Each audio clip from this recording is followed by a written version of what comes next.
विनायकमूर्ति की जय।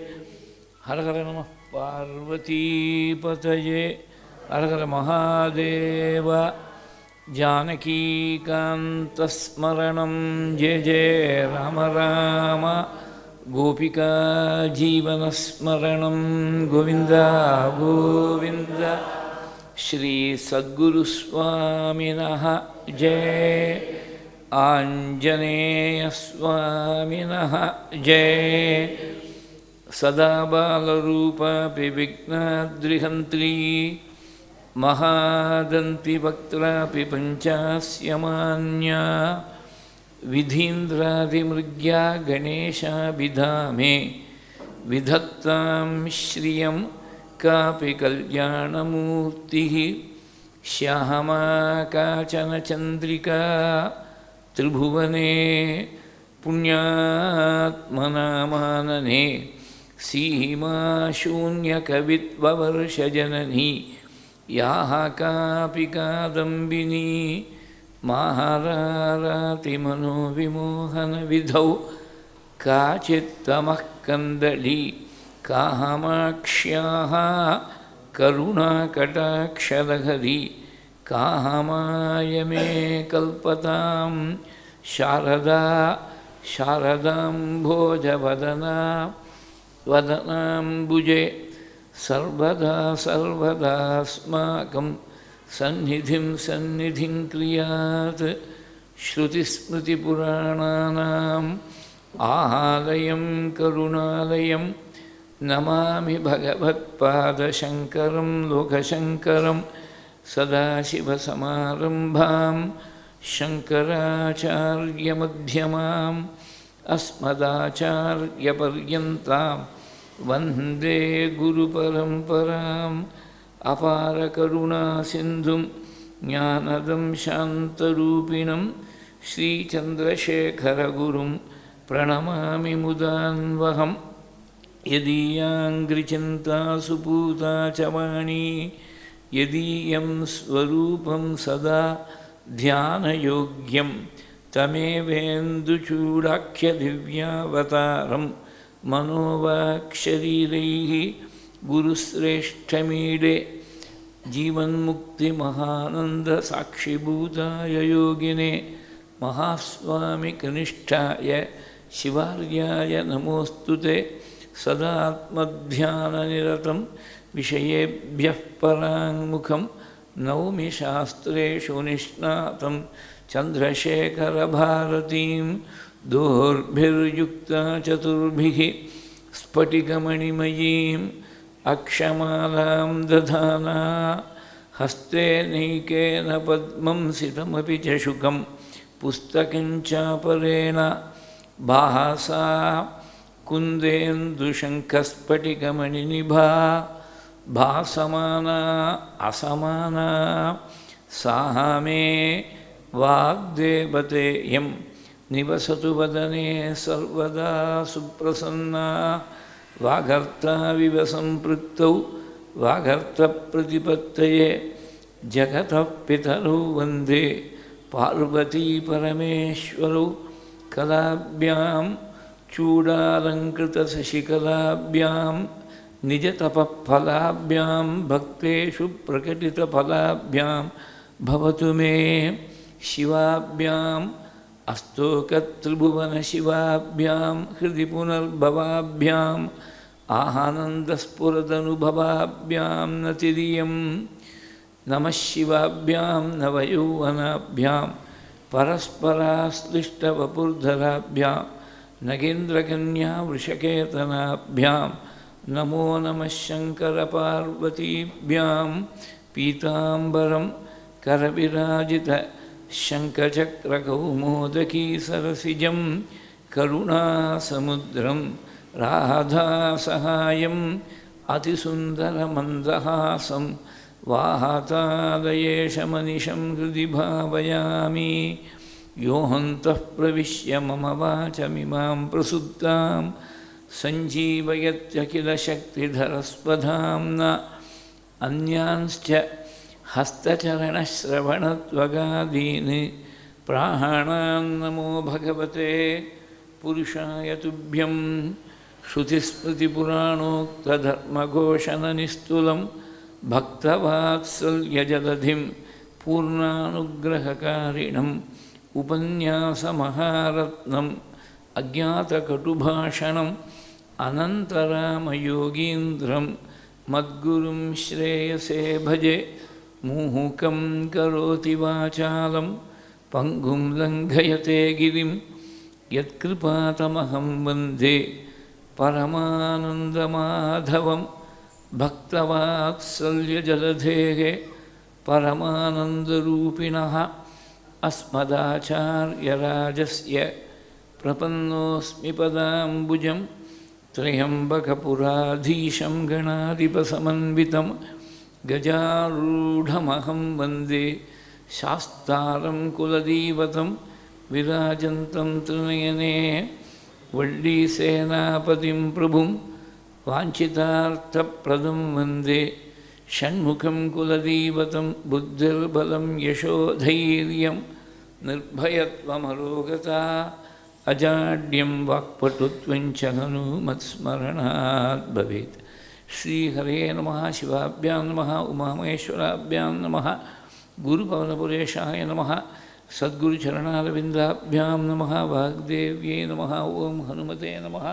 स्वस्त्यस्तु समस्तसन्मङ्गलानि सन्तु समस्तैश्वर्यप्राप्तिरस्तु।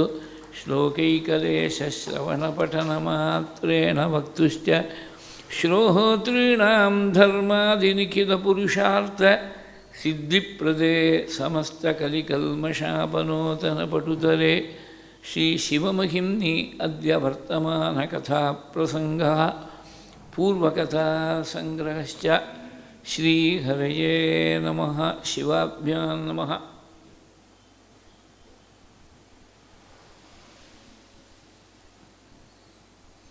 பார்வதி பரமேஸ்வராளுடைய பரமானுகிரக விசேஷத்தாலும் மகாபெரிவாளுடைய திவ்ய கருணையாலும் சாருடைய பிரசாதத்தாலும் நடந்து வரக்கூடிய இந்த சிரவண யஜ்யத்தில் நேற்றைய தினம் மூணாவது ஸ்லோகம் சிவானந்ததியில் அந்த ஸ்லோகத்துடைய தாத்பரியத்தை ப்ரீஃபாக பார்த்து நேற்றைய தினம் பூர்த்தி பண்ணிது. சிவானந்ததி நமக்கு சப்ஜெக்ட் இல்லை, சிவ மகிமை தான் சப்ஜெக்டு. அதனால் கிரமமாக அந்த ஸ்லோகங்களை ரெண்டாவது ஸ்லோகத்தை விட்டுட்டேனே அப்படின்னு நினைக்கப்படாது. கிரமமாக அந்த ஸ்தோத்திரத்தை ஃபாலோ பண்ணக்கூடிய ஒரு சந்தர்ப்பமாக இல்லை. ஏதாவது ஒன்று ரெண்டு ஸ்லோகங்கள் எடுத்துட்டா, ஒரு ஸ்லோகம் எடுத்துட்டா சாதாரணமாக ஒரு நாள் எழுத்துன்னு போய்டுறது. பரமேஸ்வரனுடைய ஸ்வரூபம் அவருடைய பெருமையை ஒரு ஸ்லோகத்தில் சங்கேபமாக அடக்கி மூணாவது ஸ்லோகத்தில் சொன்னார். முதல் ஸ்லோகத்தில் பார்வதி பரமேஸ்வரால் ரெண்டு பேருக்கும் நமஸ்காரம் பண்ணார். மூணாவது ஸ்லோகத்தில் த்ரைவேத்யம் ஹிருத்யம் திரிபுரஹரமாத்யம் திரிநயனம் ஜடாபாரோதாரம் சலதுரகஹாரம் மிருகதரம் மகாதேவம் தேவம் மை சதேபாவம் பசுபதிம் சிதாலம்பம் சாம்பம் சிவம் அதிவிடம்பம் ஹிருதி பஜே. இந்த ஸ்லோகத்தில் திரிபுர சம்ஹாரம் பண்ண வைபவத்தை சொன்னாள். திரிபுர சம்ஹாரம் பண்ண பிரபு, வேதத்தால் தெரிந்து கொள்ள வேண்டிய பிரபு, எந்த பிரபுவை மகாதேவன்னு சாஸ்திரங்கள் புராணங்கள்லாம் அழைக்கிறதோ, எவன் தேவர்களுக்கெல்லாம் நாயகனாக இருக்கானோ, எந்த பிரபு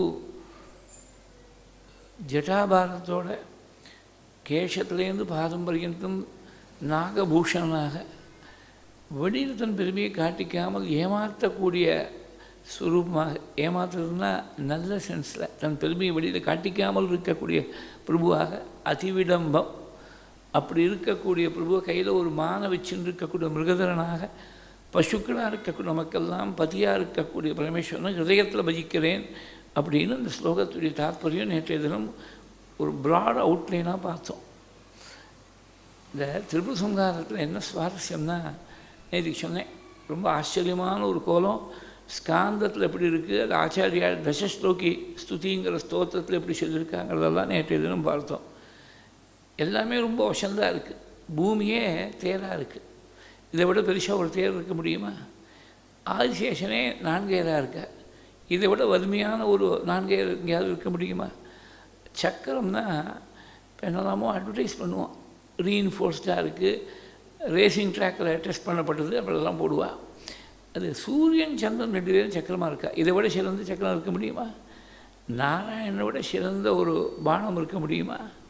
இல்லை பிரம்மாவை விட சிறந்த ஒரு சாரதி தான் இருக்க முடியுமா? வேதத்தை விட சிறந்த குதிரைகள் தான் இருக்க முடியுமா? இவ்வளவும் எல்லாமே இதை விட இனிமேல் வசந்ததாகவோ இதுக்கு நிகராகவோ வேறு ஒன்று இருக்க முடியாதுன்னு the highest peak of excellence in each aspect அவ்வளவும் சேர்ந்து இருக்குது திருப்பூர் சம்ஹாரத்துக்கு. ஆனால் இதை வச்சுட்டு வதம் பண்ணல. திருப்பூர் சம்ஹாரம் பண்ணது ஒரு க்ஷணகாலத்தை திரும்பி பார்த்தால் சம்ஹாரம் பண்ணிட்டு போயிட்டார்.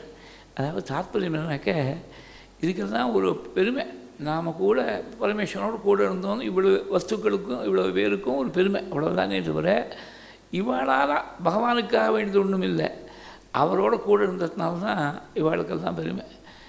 இப்போ மாடர்னாக எக்ஸாம்பிள் சொல்லணும்னா பெரியவாளுக்கு அணுக்கு தொண்டர்கள் பல பேர் இருந்தால், கைங்கரியம் பண்ணுறதுக்கு பல பேர் இருந்தால், அவள் கைங்கரியம் பண்ணி பெரியவாளுக்கு ஸ்நானத்துக்கோ அனுஷ்டானத்துக்கோ ஜபத்துக்கோ பூஜைக்கோ வேணுங்கிற சௌகரியங்கள்லாம் பண்ணி கொடுத்துட்டே இருந்தாள். இவள் பண்ணி கொடுத்ததுனால அவள் பூஜை பண்ணலை. அவள் பூஜை பண்ணுறபோது கூட கலந்துக்கிறது பாக்கியம் கிடைச்சதுனால இவா ஜென்மா கரையேறி போச்சு. பெரியவாள்கிட்ட ஒருத்தர் கைங்கரியம் பண்ணோம்னா எத்தனை ஜென்மாக்கள்கிட்ட புண்ணியம் பண்ணி ஷேரை போட்டு சலிச்சு எடுத்துருப்பா. லேசில் போய் கைங்கரியம் பண்ணக்கூடிய பாக்கியம் கிடச்சிடுமா? அதனால் இதெல்லாம் புராண காலத்தில் இருந்ததெல்லாம் பரமேஸ்வரனை பற்றி சொல்கிறது, நாராயணனை பற்றி சொல்லக்கூடியதாக இருக்குது. நம்ம காலத்தில் பெரியவாளுடைய சரித்திரமானது அது ஒரு பெரிய புராணமாக. அதனால தான் என்ன தோணித்தோ அவருக்கு தெரியாது.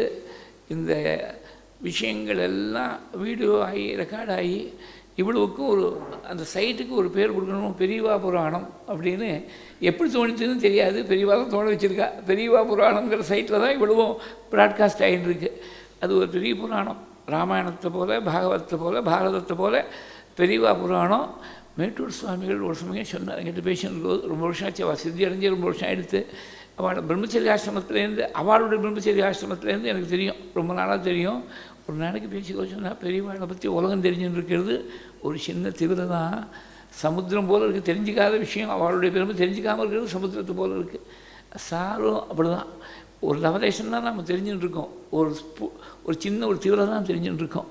பரமேஸ்வரன் அப்படி ஒரு க்ஷணகாலத்தில் திருப்புர சம்ஹாரம் பண்ணிவிட்டாள். ஒரு க்ஷணமாகத்தில் நிகிரம் பண்ணிவிட்டாள். திரிபுரஹரம் ஆத்தியம். அந்த திரிபுரஹரங்கிறதுல வார்த்தையை வச்சுன்னு விளையாடி இருக்கார். திரிபுரஹரம் அப்படின்னு சொல்கிற போது அஃப்கோர்ஸ் அதுக்கு ஒரு டீப்பர் மீனிங் ஒன்று இருக்குது. நேற்று கதையாக சொல்கிற போது சொன்னேன், ஸ்வர்ணமயமான ஒரு ஊர், வெள்ளிமயமாக ஒரு ஊர், இரும்புமயமான ஒரு ஊர், 3 ஊர் இருக்கணும்னு வரங்கட்டாய் வாரினி 3 பேரும் பிராதாக்கள்னு சொன்னேன். ஸ்வர்ணங்கிறது சத்துவகுணம், வெள்ளிங்கிறது கொஞ்சம் ரஜோகுணம், அதை விட ஒரு மாதத்துக்கு கீழே இரும்புங்கிறது தமோகுணம். இந்த 3 குணங்கள்லையும் வச்சுட்டு உலகத்தில் எத்தனையோ காரியங்கள் நடந்துகிட்டே இருக்குது. திரிபுர சம்ஹாரம் பண்ணுறார் பரமேஸ்வரன்னா என்ன அர்த்தம் அப்படின்னாக்க, முக்குணங்களையும் கடந்து போகக்கூடிய நிலைய, குணாதீத நிலைய பரமேஸ்வரன் அனுக்கிரகம் பண்ணுறார் அப்படின்னு அர்த்தம். குணாதீதம்னா யார்? கீதையில் பல ஸ்லோகங்கள் சுவாமி சொல்லியிருக்க. குணாதீதத்தில் உச்சதே. அந்த குணாதீதனுடைய நிலைய, ஞான நிலையை அனுக்கிரகம் பண்ணுறார் பரமேஸ்வரன். திரிபுர சம்ஹாரத்துடைய சூக்ஷ்மமே அதுதான். திரிபுரஹரங்கிற பதத்தில் என்ன பண்ணிட்டார், திரிபுரனை ஹரணம் பண்ணவர், திருநவர்னு ஒரு அர்த்தம், நேர் அர்த்தம். அதுலேயே ஒரு ஹரசப்தம், ஒரு பரமேஸ்வர நாமாவையும் சேர்த்து ஆச்சாரியார் அனுகிரகம் பண்ணிவிட்டார். 2 விஷயங்கள் முக்கியமாக இன்றைக்கி பார்க்கணும். ஹிருதிபதியேன்னு ஒன்றும் நேற்று நான் நாழியானத்தால் டச் பண்ணிவிட்டு ஸ்லோகத்தை மாத்திரம் சொல்லிவிட்டேன். ஹிருதிபதியேன்னு ஒன்று பார்க்கணும். நிரவல் பண்ண வேண்டிய ஒரு வார்த்தை இருக்குது, திரைவேத்தியம். நேற்றுக்கே சொன்னேன், கொஞ்சம் விஸ்தாரமாக பார்க்க வேண்டிய விஷயம் திரைவேத்தியங்கிறது. ஹிருதயத்தில் தியானம் பண்ணுறேன்னா, வெளியில் இப்போ கோவில் இருக்குது, இது மாதிரி சந்தி வைக்கிறோம். சந்தியில் தியானம் பண்ணுறது, தரிசனம் பண்ணுறது, பிரதட்சணம் பண்ணுறது, நமஸ்காரம் பண்ணுறது, என்னெல்லாம் பூஜையெல்லாம் பண்ண முடியுமோ அதெல்லாம் பண்ணுறது. இது இவ்வளவும் எதுக்காகனாக்க உள்ள பகவான் தெரியணும். உள்ளே தெரியறதுக்காக தான் வெளியில் செய்யக்கூடிய ஆராதனம் எல்லாம். வெளியில் தெரியக்கூடியது வெளியில் அதுவே முடிஞ்ச முடிவு இல்லை.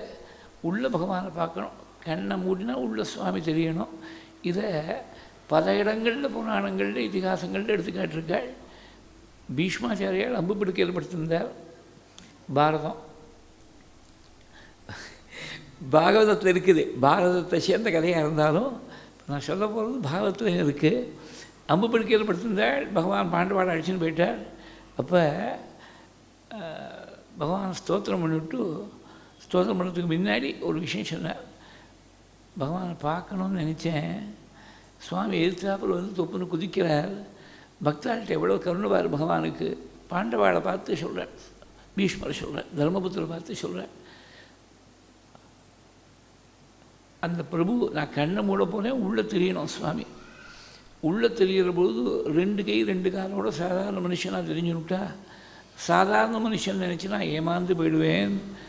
சதுர்புஜத்தோடு கூட கண்ணை மூடினா உள்ள சுவாமி தெரியணும். சிரஸுக்கு மேலே நவரத்ன கச்சிதமான ஸ்வர்ண கிரீட்டம், விசாலமான லலாட்டம், ஊர்துவபுண்டம், கருணா கடாட்சம், கமனீயமான காத்திரம், கோமலமான வதனம், உன்னதமான நாசிகை, மந்தஹாசம், மகர குண்டலம், குறுகிய கண்டம், 2 தோள்கள், விசாலமான பக்ஷஸ்தலம், ஸ்ரீவத்சம், கௌஸ்துபம், வனமாலை, முக்தாகாரம், வைஜிகந்தீகாரம், துளசிதாமா, மகாலட்சுமி வாசம், சதுர்புஜ சேவை, சங்கம், சக்கரம், கதை, பத்மம், ரத்ன கங்கணங்கள், திவ்ய ஆபரணங்கள், 5 விதமான சந்திரங்களால் பூசப்பட்ட திருமேனி, கால்முகில் வண்ணம், குறுகிய இடுப்பு, ரத்ன காஞ்சி, ஸ்வர்ண உட்யானம், பட்டு பீதாம்பரம், காலில் சலஞ்சலம்னு சபிக்கக்கூடிய திவ்ய நூபுரங்கள், யோகித்தியேயமான, கங்கா ஜனகமான, சர்வ ஆபத் நிவாரகமான, சர்வ சம்பத்பிரதமான, முமுட்சுமிருக்கியமான, முக்தானுபாவியமான, ஸ்ரீநிகேதனமான மங்களச்சரணம், சங்கரேக்கை, சக்கரரேக்கை, அங்குஷரேக்கை, வஜ்ரரேக்கை, இப்படி சுவாமி தெரியணும். சதேவ தேவோ பகவான் பிரதீக்ஷதாம் கலேவரம் யாவதிதம் ஹினோம்யகம் பிரசன்னாசாருணலோச்சனோல்லசன்முகம்புஜோ தியானபதச்சதுர்புஜா. இந்த உள்ளே பார்க்கணும்னு சொல்லி கண்ணு முன்னாள் சுவாமி இப்படி தரிசனம் கொடுக்குறார். இது பல இடங்களில் சொல்லியிருக்காள். அந்தர்முக சமாராத்தியா பகிர்முக சுதுர்லபா அப்படின்னு லலிதாசஸ்நாமம் சொல்கிறது. வெளியிலேயே பார்வையை திருப்பக்கூடியவனுக்கு, வெளி உலகத்தில் வெளி விஷயங்கள் எவனுடைய மனசு போகிறதோ அவனுக்கு அம்பாள் அடையிறது ரொம்ப கஷ்டம். சுதுர்லபா அப்படி தான் சொல்லுவாள். முடியாதுன்னு சொல்ல மாட்டா பெரியவாள்லாம். சிரமம்னு சொன்னால் முடியாதுங்கிற அர்த்தத்தை நாம் தெரிஞ்சுக்கணும். ஆனால் அந்தர்முகமாக உள்ள யார் பார்வையை உள்ளே திருப்புறானோ அவனுக்கு தான் பிரகாசிக்கிறாள் அம்பாள். இது பரமேஸ்வர விஷயத்தில் 63 பேர் பரமேஸ்வரனுக்கு பரம பக்தர்களாக வாழ நாயன்மார்கள் நாம் கொண்டாடுறோம். இந்த 63 சம்புசித்தர்னு ஒருத்தர் பல நூற்றாண்டுகளுக்கு முன்னாடி இன்றைக்கும் கைலாசநாதர் கோவில்னு இருக்குது காஞ்சிபுரத்தில். அந்த கைலாசநாதர் கோவிலை அன்றைக்கி பல நூற்றாண்டுகளுக்கு முன்னாடி 20 லட்ச ரூபா செலவழித்து, இன்றைக்கி எத்தனை கோடின்னு கணக்கு போட முடியாது, 20 லட்ச ரூபா செலவழித்து அந்த கோவில் நிர்மாணம் பண்ணி கும்பாபிஷேகத்துக்கு ஏற்பாடு பண்ணார் ராஜசிம்மன்கிற ராஜா. திங்கக்கிழமை அன்னைக்கு ரிஷப லக்னத்தில் கும்பாபிஷேகத்துக்கு முகூர்த்தம் தான் வச்சுருக்கு. யாகசால காரியங்கள்லாம் முன்னாடி நடந்துட்டுருக்கு. ஒரு நாள் முன்னாடி சொப்னத்தில் பரமேஸ்வரன் தோணி இதே திங்கக்கிழமை இதே ரிஷப லக்னத்தில் வேறு ஒரு பக்தர் கோவில் கட்டி நிர்மாணம் பண்ணிருக்கார், கும்பாபிஷேகம் வச்சுருக்கார், நான் அங்கே இருந்தாகணும், உன்னுடைய முகூர்த்தத்தை மாற்றி வச்சுக்கொண்டு விட்டார் சுவாமி. என்னமோ நம்ம மாதிரி நாம் தான் ஒரு சமயத்தில் ஒரு இடத்துல தான் இருக்க முடியும். பரமேஸ்வரன் எங்கே வேணால் எப்போ வேணால் இருக்க முடியும். ஒரே சமயத்தில் 2 இடத்துல சார் இருந்தாரே, அது எனக்கு ரொம்ப நாள் தெரியாமல் இருந்தது. ஒரு விஷயத்தில் நான் ஐ வாஸ் டைரக்ட் விட்னஸ். ஜனவரி மாதம் 8ஆம் தேதி 1994 2:45 மணி மத்தியானம் இருக்கும். சார் தரிசனத்துக்காக போனேன். நந்தி செட்டியார் வீட்டில் அந்த அவுட் ஹவுஸ் மாதிரி ஒரு ரூம் இருக்கும். அந்த ரூமில் அன்றைக்கி நானும் சாரும் மாத்திரம்தான், வேறு யாரும் கிடையாது. பெரியவாழை தரிசனம் பண்ணுறதுக்கு கொஞ்ச நாள் முன்னாடி போகிறதா இருந்தேன். காஞ்சிபுரத்துக்கு போக முடியல, எனக்கு ஏதோ உடம்பு முடியல, போக முடியல சார்னு ரிப்போர்ட் பண்ணியிருந்தேன் சார்கிட்ட. 10 நாளாக தரிசனம் கொடுக்குற பெரியவா அப்படின்னு கேள்வினார். சொல்லிவிட்டு ஒரு 2 நிமிஷம் மௌனம். சட்டைனா கட்ட வேண்டியதானே, எக்ஸாக்ட் வேர்ட்ஸ் ஜென்மாவில் மறக்காது. தோல் சட்டையாக இருந்தால் என்ன, துணி சட்டையாக இருந்தால் என்ன, கட்ட வேண்டியது தானே அப்படின்னார் சார். அடுத்த நிமிஷம் ஃபோன் அடிக்கிறது. ஃபோன் எடுத்தால் மகாபெரிவா சித்தி அடைஞ்சுட்டான்னு நியூஸ் வருது. இங்கே உட்காந்து டி நகரில் உட்காந்து சொல்கிறார் சார், அவள் காஞ்சிபுரத்தில் சட்டையை கேட்டிருக்கா, கிளம்பு, எனக்கு உத்தரவு, ரொம்ப முக்கியமான நாள், மறந்துடாத அப்படின்னார். சார் காஞ்சிபுரம் போகணுமேனு கேட்டேன், வாண்டான்னு விட்டார். போகலை. கேள்வி கேட்கப்படாது. ஏன் போகப்படாது? எல்லோரும் போகிறாள், 15,000 பேர் போகிறாள் காஞ்சிபுரத்துக்கு. நானும் பெரியவாழ்கிட்ட ரொம்ப பக்தியோடு இருக்கேன்னு போகப்படாத. அப்புறம் 13ஆவது நாள் அன்றைக்கி ஆராதனைக்கு போகிறதுக்கு அனுமதி கேட்டேன். அனுமதி கிடச்சது, போய்ட்டு வந்தேன். பெரியவா சொன்னால் ஏதோ காரணம் இருக்கும், இது எதுவுமே நம்ம கேட்குறதுக்கு நமக்கு அருகதையே கிடையாது. போவான்னா போகணும்னு சொன்னால் போகணும். ஏதோ ஒரு காரணத்துக்காக சொல்கிறா, எல்லாத்தையும் சொல்லிட்டு இருக்க மாட்டேன். நம்மகிட்ட ஒரு சேஞ்ச் இந்த ஃபேஸில் பெரியவா முகத்தில் சில சமயத்தில் சிரிச்சுன்னு இருப்பாள், கோச்சின்னு இருப்பாள், தபஸாக இருக்கும், ஏதாவது இருக்கும் முகத்தில். சார் முகத்தில் நான் பல முறை தரிசனம் பண்ணிருக்கேன், பல வருஷம். ஒரு சேஞ்ச் அப்படியே. ஒரு முறை ஃபோட்டோ படித்தா அப்படி இருக்குமோ அதே ஃபோட்டோ அப்படியே 10 வருஷம் கழிச்சா அப்படியே பார்த்தா அப்படியே இருக்குது. ஒரு எமோஷன் தான், ஒரு எமோஷன் கண்டுபிடிக்க முடியாது முகத்தில், ஒரு எமோஷன் கண்டுபிடிக்க முடியாது. அதுவும் எப்பேற்பட்ட அண்ணா, உலகம் முழுக்க கொண்டாடக்கூடிய, நமஸ்காரம் பண்ணக்கூடிய அண்ணா, ஒரே கர்ப்பத்துலேருந்து வந்திருக்கார் 2 பேரும். அவர் சட்டையை கேட்டுவிட்டே பேசாமல் இருக்கார், ஒன்றுமே மாற்றமே இல்லை. சரி, டீநகர் தான் சார் இருந்தார்னு நான் நினச்சிருந்தேன். அப்புறம் சார் சித்தியான அப்புறம் சிவசாகரத்தில் சில அலைகள்னு ஒரு புஸ்தகத்தை எழுதி அதை ரிலீஸ் பண்ணதுக்கு முன்னாடி ஒரு ஃபோர்வேர்டு எழுதணும்னு சிவராம் அவர்கள் எனக்கு ஃபோன் பண்ணி எனக்கு கேட்டார், ஒரு ஃபோர்வேர்டு மாதிரி எழுதி கொடுக்கணும்னு. நான் இந்த ஃபோர்வேர்டெலாம் சாதாரணமாக எழுதுறதில்லை, எதுக்கும் நமக்கு தெரிஞ்சது படித்து தெரிஞ்சுக்கிறதுக்கே அவகாசம் போகிறல. நாம் போய் என்ன புதுசாக என்ன எழுத போகிறோம் ஒன்று வேண்டான்னு. சார் விஷயமாக இருந்ததுனால ஒரு விதி விலக்கா சரி, ஏதோ நான் இங்கே ஒரு ஊருக்கு கிளம்பினேன். நான் ஃபோன்லேயே சொன்னேன். அந்த காலத்தில் வாய்ஸ் மெயிலெலாம் வரல, ஃபோனில் மாதிரி சொல்லி அப்படியே நோட் பண்ணிவிட்டு அதை ஃபோர்வேர்டாக அப்புறம் பிரிண்ட் பண்ணிவிட்டா. அது அந்த சிவசாகர புஸ்தகம், சிவசாகரத்தில் சில அலைகள் புஸ்தகம் ரிலீஸ் ஆனப்போ எனக்கு புஸ்தகம் வந்தது. அந்த புஸ்தகத்தை படித்து பார்த்தா அன்றைக்கி அதே சமயத்தில் டீநகரில் இருந்த அதே சமயத்தில் அடையாறில் பத்மாசுப்ரமணியத்துடைய கிரகத்தில் ஒரு ரூமில் சார் இருந்திருக்கார். அதே சமயத்தில் 2 இடத்துல இருந்திருக்கார், ஒரே சமயத்தில், ஐடென்டிக்கல் டயத்தில். அன்றைக்கி கார்த்தாலேருந்து பத்மாசுப்ரமணியத்துடைய கிரகத்தில் இன்றைக்கி உலகம் ஒரு பெரிய மகாபுருஷனை இழக்க போகிறது, ஒரு பெரிய மகாபுருஷனை இழக்க போகுதுன்னு கார்த்தாலேருந்து சொல்லிட்டுருக்கா. பெரியவா சித்தி அடைகிறதுக்கு முன்னாடி சொல்லியிருக்கா. இதெல்லாம் 20ஆவது நூற்றாண்டில் நம்ம கண்ணால் நாம் பார்த்தோம். பகவான் எத்தனை இடங்களில் எந்த சமயத்தில் வேணால் இருக்கலாமே. சுவாமிக்கு ஒன்றும் அந்த மாதிரி தேசத்தால் காலத்தால் கட்டுப்பாடு கிடையாது. ஆனால் சொப்னத்தில் ராஜசிம்மனுடைய சொப்னத்தில் நான் அந்த கும்பாபிஷேகத்துக்கு போனோம், உன் கும்பாபிஷேகத்தை தள்ளி வச்சுக்கோன்னு விட்டார். ராஜா ஒன்றும் யோஜனை பண்ணல. பரமேஸ்வரன் தோன்றாரு, பரமேஸ்வரனுக்கு என்ன இருக்க முடியாது, ஒரு இடத்துல ஒரே சமயத்தில் 1000 இடத்துல இருக்க முடியாதா, கோடி இடத்துல இருக்க முடியாதா, என்ன போய் கேட்குறாரு. அதெல்லாம் ஒன்றும் தோணலை. யாரோ ஒரு பக்தர் கோவில் கட்டிருக்கார், கும்பாபிஷேகம் வச்சுருக்கார், பரமேஸ்வரன் அங்கே போய் இருக்கணும்னு சொன்னால் அவர் பரம பக்தராக இருக்கணும்னு சொல்லி உடனே விடிகாத்தால் எழுந்திருந்தார். விடிகாத்தால் சொப்பனம் எழுந்திருந்தார், தேரை கூட்டின்றார், பத்னியை கூட்டின்றார், யாரோ ஒரு 2 பேர் கூட சிம்பந்தி அழைச்சிட்டு திருநின்றபூர் என்ற க்ஷேத்திரம் வந்துவிட்டார். கார்த்தால் 8 மணிக்கு வந்தார். கோவில் கட்டிருக்கா, கும்பாபிஷேகம் இருக்க போகிறது, ஒரே அமக்கலமாக இருக்க போகிறதுன்னு நினச்சிட்டு வந்தால் ஈகாக்கா கிடையாதுங்க, ஒத்துரும் கிடையாதுங்க. அங்கே ஊரில் விசாரிச்சா யாரோ சம்பு சித்தர், சம்ஸ்கிருத்தில் அவருக்கு சம்பு சித்தர்னு பேர், தமிழில் பூசலார் அப்படின்னு பேர், பூசலார் நாயனார். கோவில் கட்டிருக்காராமேனு கேட்டால் கோவிலாவது கட்டுறதாவது, அவர் சாப்பாடுக்கே வழி இல்லை அவருக்கு. ஏதோ கோவிலில் நைவேத்தியம் பண்ணக்கூடிய பட்டசாத்தை வாங்கி சாப்பிட்டுருக்கார் அவர் போய் கோவில் கட்டுறதாவது இல்லை. பரமேஸ்வரன் சொல்லியிருக்கார், அது பொய்யா போக முடியாது, போய் பார்த்தாகணும்னு அவர் கிரகத்தை தேடின்னு வந்தால் இதுதான் சம்புச்சித்தருடைய கிரகம்னு கேட்டார். அவருடைய பத்னி, சம்புச்சித்தருடைய பத்னி இருந்தார். ஆமாம், அவருடைய கிரகம் தான் இதுன்னார். நான் அவரை பார்க்கணுமே பேசணுமே என்ன ராஜா. அவர் 10 நாள் ஆச்சு. கண்ணை மூடினவர் கண்ணை திறக்கலை, எழுந்திருக்கலை, ஸ்நானம் கிடையாது, சௌச்சம் கிடையாது, தீர்த்தமானம் கிடையாது, ஒன்றும் கிடையாது. சிலையாட்டமாக உட்காந்துருக்கார் 10 நாளாக. அவர் எப்போ கண்ணை திறக்கப்படுறாரு, நானும் பக்கத்தில் காத்துன்னு இருக்கேன். 10 நாளாக நானும் காத்துன்னு இருக்கேன். நான் உத்தமி நானும் காத்துன்னு இருக்கேன்னு விட்டார் ராஜா. 3 மணி நேரம் காத்திருந்தார். 11 மணிக்கு காத்தால் 8 மணிக்கு போயிருக்கார். 11 மணிக்கு கண்ணு திறந்தார். இவர், நான் ராஜசிம்மன் ராஜா வந்திருக்கேன், காஞ்சிபுரத்துலேருந்து வந்திருக்கேன், நீங்கள் கோவில் கட்டிருக்கலாமே, திங்கக்கிழமை அன்றைக்கி ரிஷபலக்னத்தில் கும்பாபிஷேகம், சுவாமி எனக்கு சொன்னார். கண்ணால் கண்ணீர் பெருக்கினார். நான் கோவில் கட்டுறது உங்களுக்கு என்னமா தெரியும்னார். உலகத்தில் யாருக்குமே தெரியாது, என் பத்னிக்கு கூட தெரியாது. சிவப்பணி பண்ணோம்னு ஆசை. ஒரு செங்கல் வாங்கி கொடுக்கறதுக்கு கூட வசதி கிடையாது. ஏதோ உஞ்சி விடுத்து எடுத்து சாப்பிட்டுருக்கேன். இருந்தாலும் அந்த சிவப்பணியை பண்ணோம்னு மனசால் ஒவ்வொரு செங்கலாக ஒவ்வொரு கல்லாக சேர்த்து இப்போ தான் 11 மணிக்கு தான் முடிஞ்சுது அந்த பணி. இப்போ தான் முடிஞ்சுது. முடிகிற மட்டும் தியானத்தில் இருந்தேன். இப்போ தான் முடிஞ்சு கண்ணை திறந்தேன். யார் சொன்னால் உங்களுக்கு என்ன?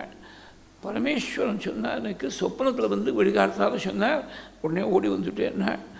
தீனம் மாம் ஸ்மிருதவான் சம்பு தனஹீனம் கிருபாநிதி. நான் பரம ஏழை, எனக்கே சாப்பாடுக்கே வழி இல்லாதவன். கோவில் கட்டணும்னு ஆசைப்பட்டேன். அந்த ஆசையை ஒரு பெரிய விஷயமாக நான் மனசால் நினச்ச ஒரு கோவிலை பெரிய விஷயமாக நினச்சிட்டு உங்கள்கிட்ட வேறு சொப்பனத்தை சொல்லியிருக்கானே, பகவானுடைய கிருபையை நான் என்ன சொல்வேன் அப்படின்னு கண்ணீர் பெருக்கினார். நான் அந்த கும்பாபிஷேகத்தை பார்க்காம நான் இங்கேருந்து கிளம்ப மாட்டேன்னு விட்டார் ராஜா. சரி, திங்கக்கிழமை ரிஷபலக்னத்தில் ஹிருதயத்தில் காரை வச்சு கேளுங்க ஒரு நாள் பூசினார். பூசார் உட்கார்ந்து இருக்கார். அவருடைய ஹிருதயத்தில் போய் ராஜா காரை வச்சா 1000 குரல்கள், வேதமித்து குரல் ஒரே மாதிரி கிளம்புறது. சகசிராணி சகசிரசோயே ருத்ரா அதிபூமியாம் தேஷாகம் சகசிரயோஜனே வதன்வானி தன்வசி. 1000 குரல் ஒரே சமயத்தில் அங்கே உள்ள வேதகோஷம் கேட்குறது, மேடதாளங்கள்லாம் கேட்குறது, வாத்திய கோஷங்கள் கேட்குறது, மணி அடிக்கக்கூடிய சப்தம் கேட்குறது, கும்பாபிஷேகத்தில் இருக்கக்கூடிய அத்தனை மங்கள சப்தங்களும் கேட்குறது, எல்லாம் ஹிருதயத்துலேருந்து கேட்குறது. அப்புறமா வேறு முகூர்த்தத்தில் கைலாசநாதர் கோவிலுக்கு கும்பாபிஷேகம் பண்ணார் ராஜான்னு சரித்திரம். இப்படி ஹிருதயத்தில் பஜிக்கிறது தான் ரொம்ப வசதி. ஹிருதயத்தில் பார்க்கணுங்கிறதுக்காக தான் நம்ம சாஸ்திரங்களே என்ன சொல்லி கொடுத்தா, பரமேஸ்வரன் ஆவாகனம் பண்ணுற போது பாக்கி தெய்வங்களுக்கெல்லாம் மந்திரத்தை சொல்லி ஆவாகனம். இவருக்கு ஆவாகனம் மாத்திரம் ஹிருத்பத்ம கர்ணிகா மத்தியாது உமகயாசக சங்கரா ஆபிஷத்துவம் மகாதேவ சர்வே ராவணை சகா. ஹிருதயத்தில் இருக்கார் சுவாமி. ஹிருதயத்தில் இருக்கக்கூடிய சுவாமியை வெளியில் இருக்கக்கூடிய சிவலிங்கத்தில் ஆவாகனம் பண்ணேன்னு இப்படி சொல்லலாம். பூஜை ஆரம்பிக்கிறது பார்த்தீங்கன்னா, தேவோ தேவாலய புரோக்தா ஜீவோ தேவ சனாதனா தியஜேத் அஜ்ஞான நிர்மால்யம் சோகம் பாவேன பூஜையேத். இது சிவபூஜை பண்ணுற எல்லாருக்கும் இந்த ஸ்லோகம் தெரிஞ்சிருக்கும். வாஸ்தவத்தில் கோவில் எது, பரமேஸ்வரனுக்கு எது கோவில் அப்படின்னாக்க, அவர் ஆழ்வார் சொல்கிற போது, நாராயணுக்கு சொல்கிற போது மனதனும் கோவிலில் மாதவன் என்னும் தெய்வத்தை நாட்டினார். பரமேஸ்வரனை பற்றி சொல்கிற போது அப்பரடிகள் சொல்கிற போது மெய்மையாம் உழவை செய்து விருப்பெனும் வித்தை வித்தி பொய்மையாம் கிளையை வாங்கி பொறையனும் நீரை பாய்ச்சி தம்மையும் நோக்கி கண்டு தகவனும் வேலையிட்டு செம்மையுள் நிற்பாராகில் சிவகதி விளையுமன்றே. ரொம்ப அற்புதமான ஒரு பாட்டு. 17,000 பாட்டுகள், இந்த 12 திருமுறைகள். நான் அந்த பிரவேசம் இல்லை, அது பெரிய சமாச்சாரம். அது 17 திருமுறைகள், 17,000 பாட்டுகள், கிட்டத்தட்ட 12 திருமுறைகள். அதில் திருவாசகம்னு ஒரு பாகம் மாணிக்க வாசகர் நமக்கு அனுகூலம் கொடுத்தது. மீதெல்லாம் தேவாரமாக இருக்குது. திருவாசகத்துக்கு உருகார் எவ்வாசகத்துக்கும் உருகார் அப்படின்னு ஒரு வசனம் ஒன்று உண்டு. அதாவது திருவாசகத்தை எழுதினதே ரொம்ப ஆச்சரியமான விஷயம். தன்னை மறந்து வாயை விட்டு சொல்கிற போது அவள் ஒன்றும் பேனா வச்சுருந்து பேப்பர் வச்சுருந்து எழுதி first draft second draft correct பண்ணி கரெக்ஷன்லாம் டெலிஷன் எடிஷன்லாம் பண்ணல. ஸ்பான்டேனியஸாக அவுட் போரிங்காக வந்தது. இது பின்னாடி இருக்கக்கூடிய தலைமுறைகளுக்கு கிடைக்கணுமேனு சொல்லி பரமேஸ்வரனே ஸ்கிரைபாக இருந்து அதை நோட் பண்ணிட்டார். கடைசியில் அந்த காலத்தில் தான் ஒரு 50 வருஷம் முன்னாடி ஸ்டெனோகிராஃபி அப்படின்னு ஒரு ப்ரொஃபஷன் இருந்தபோது, யார் டிக்டேட் பண்ணுறாளோ அந்த டிக்டேட்டிங் ஆஃபீஸரோட இனிஷியல், டைப் பண்ண ஸ்டெனோகிராஃபரோட இனிஷியல் ரெண்டையும் கீழே டைப் பண்ணுறது வழக்கம். ஸோ டு அஃபிக்ஸ் ரெஸ்பான்சிபிலிட்டி, யார் டைப் பண்ணிருக்கான்னு தெரியுமோனோ அந்த மாதிரி பரமேஸ்வரன் திருச்சிற்றம்பலம்னு கடைசியில் எழுதி விட்டார். இவர் தானே எழுதியிருக்கார், ஸ்கிரைப் இவர் தானே, திருச்சிற்றம்பலம்னு எழுதிவிட்டார். அப்புறம் கொண்டு போய் நடராஜாவுடைய சன்னதியில் அந்த படிக்கட்டில் கொண்டு போய் வச்சா ஊரில் இருக்க பெரியவாள்லாம் பார்த்து ஆச்சரியப்பட்டு இந்த திருவாசகத்துக்கு என்ன அர்த்தம்னு போய் மாணிக்க வாசகர்கிட்ட கேட்டேன். மாணிக்க வாசகர் என்ன அர்த்தமா, இதுக்கு என்ன அர்த்தம் சொல்கிறது, தமிழ் பண்டிதரா பொழிப்புரை சொல்கிறதுக்கு, வார்த்தைக்கு வார்த்தை அர்த்தம் சொல்கிறதுக்கு நேரம் வந்தார். சித்சவேஷனை பார்த்து இவர் தான் அந்த திருவாசகத்துக்கு அர்த்தம்னால் உள்ளே போனால் மறைஞ்சு போயிட்டார். 3 பேர் சிதம்பரத்தில் சரீரம் தெரியாதபடி மறைஞ்சு போனவா 3 பேர். ஒன்றும் மாணிக்க வாசகர், நந்தனார் ஒன்றும், 3ஆவது அப்பை தீட்சிதர். அவள் தோணுதும் சிதம்பரத்தில், மறைஞ்சதும் சிதம்பரத்தில். அந்த மாதிரி தான் ரொம்ப பெரிய மகான்கள். திருவிசங்கூரில் இருந்த ஐயாவாள், சீத ஐயாவாள், இப்போ தான் கார்த்திகை அமாவாசனைக்கு அவள் உற்சவம் நடந்திருக்கு. அவள் திருவிடமுருதூர்னு சொல்லக்கூடிய மத்தியார்ஜுன க்ஷேத்திரத்தில், மகாலிங்கேஸ்வரருடைய க்ஷேத்திரத்தில் பிரதோஷ காலத்தில் போய் நமஸ்காரம் பண்ணால் இத்தனை நாளாக உன்னுடைய ஆக்கியக்கு கட்டுப்பட்டு நாடகத்தில் நடிக்கும்படியான ஒரு உத்தரவு பண்ணியிருந்தேன், நடிச்சுட்டேன், போரும், எனக்கு இனிமேல் நாடகம் நடிக்கிறதுக்கு திராணி இல்லை, நீ சேர்த்துக்கு நமஸ்காரம் பண்ணாள். சம்சாராக்கிய விஷால நாடக கிரகேன்னு ஆரம்பம் அந்த ஸ்லோகம். நமஸ்காரம் பண்ணாள், எழுந்திருக்கத எங்கே போனான்னு யாருக்கும் தெரியல. சரீரம் தெரியாமல் கிருஷ்ணாவதாரத்துலேயும் அந்த சரீரம் தெரியாமல் மறைஞ்சு போயிட்டாருன்னு தான் பாகவதத்தில் இருக்குது. இது மாதிரி ஒரு சில மகான்களுக்கு சுவாமி அனுகிரகம் பண்ணிருக்கார். அந்த மாணிக்க வாசகர் நமக்கு அனுகிரகம் பண்ணி கொடுத்தது தான் திருவாசகமாக இருக்குது. அப்புறம் தேவாரம் மீதி இருக்கக்கூடிய பெரியவாழெல்லாம் பண்ணது தான் தேவாரமாக இருக்குது. அது அப்பரடிகள் ஒரு நாவுக்கரசர் அவர் சொல்கிற போது மெய்மையாம் உழவை செய்து, இது வெளியில் காட்டக்கூடிய கோவிலை சொல்ல, மெய்மையாம் உழவை செய்து செய்யக்கூடிய உழைப்பு சத்தியமாக இருக்கணும், நேர்மையாக இருக்கணும். சாருடைய என்டையர் மெசேஜே இதில் அடக்கம் இல்லை. ஏன்னா நேர்மையாக இருக்கணும், ஒழுக்கமாக இருக்கணும். அதான் இது எப்படி நாம் இருக்கணுங்கிறதுக்கு இன்றைக்கி எனக்கு ஒரு பாடம். அதாவது நம்ம யாரையும் குறை சொல்லப்படாது. பட்டத்தில் சொன்ன மாதிரி தாதிருஷம் ஆக்கிறதாமா. ஒரு ஆட்டோக்காரன்ட்டு சொல்லி வச்சுருந்தேன், வரேன்னு சொன்னான், வரலை. 2-3 டைம் ஃபோன் பண்ணால் ஃபோனே எடுக்க மாட்டேங்கிறான். வர முடியலேன்னு சொல்லிட்டா பரவாயில்லை, நம்ம வேறு யாராவது ஒருத்தர் ஏற்பாடு பண்ணலாம். வரப்போகிறான்னு நினச்சிருந்து அப்புறமா வேறு ஒருத்தர் ஏற்பாடு பண்ணி நம்ம புயலாக இருக்குதுன்னு யாரும் வராமல் வேறு யாரும் ஏதோ ஏற்பாடு பண்ணி சுவாமி எப்படியோ கொஞ்சம் லேட்டாக இருந்தாலும் கொண்டு சேர்த்துட்டேன். அதனால் முடிஞ்சால் வரேன்னு சொன்னால் கீப்பப் பண்ணோம், முடியலேன்னு சொன்னாக்க முடியலேன்னு சொல்லிவிட்டா பரவாயில்லை. But you must be very honest in your approach. Honesty தான், அப்சல்யூட் ஹானஸ்டி இஸ் ட்ரூ பக்தின்னு எங்கள்கிட்ட டைரெக்டாக 1-to-1 சார் சொல்லியிருக்கார். அப்சல்யூட் ஹானஸ்டி ஸ்பிரிச்சுவாலிட்டின்னு இங்கே எழுதியிருப்பா. அப்சல்யூட் ஹானஸ்டி இஸ் ட்ரூ பக்தி அர்த்தம் ஒன்று தான். அது எனக்கு சார் என்கிட்ட நேரம் சொன்னது அப்சல்யூட் ஹானஸ்டி இஸ் ட்ரூ பக்தி. நம்ம வந்து நினச்சி பார்க்க முடியாது. ஹரிச்சந்திரன் போல இருக்க முடியுமா? நினச்சி பாருங்க, நினச்சி பார்க்குறதே கஷ்டமாக இருக்குது. ஆனால் அந்த மாதிரி இருக்கணுங்கிற ஆசையாவது வரலாமே. ஏதோ ஒரு ஜென்மாவில் சுவாமி அந்த மாதிரி அனுகிரகம் பண்ணட்டுமே. இந்த ஜென்மாவில் மாற முடியல, ஏதோ ஒரு ஜென்மாவிலையாவது அனுஷ்டானம் பண்ணட்டுமே, அனுகிரகம் பண்ணட்டுமே சுவாமி. அந்த மாதிரி நேர்மை, ரொம்ப அப்சல்யூட் நேர்மை இருக்கணும், ஹானஸ்டி இருக்கணும். அந்த ஹானஸ்டியை தான் மெய்மையாம் உழவை செய்து, உண்மையான உழைப்பு, விருப்பெனும் வித்தை வித்தி. விருப்புனாக்க நம்ம ஆசா பாசங்கள்ல இருக்கக்கூடிய அந்த விருப்பை சொல்லலை. அன்பே சிவம்னு சொன்னாலே அந்த அன்புங்கிற விதைக்கணும். இது உள்ளே இருக்கக்கூடிய ஒரு வயலை எப்படி உழுது அதிலேருந்து ஏற்படக்கூடிய அறுவடை என்னங்கிறதுக்கு சொல்கிறார் இவர்.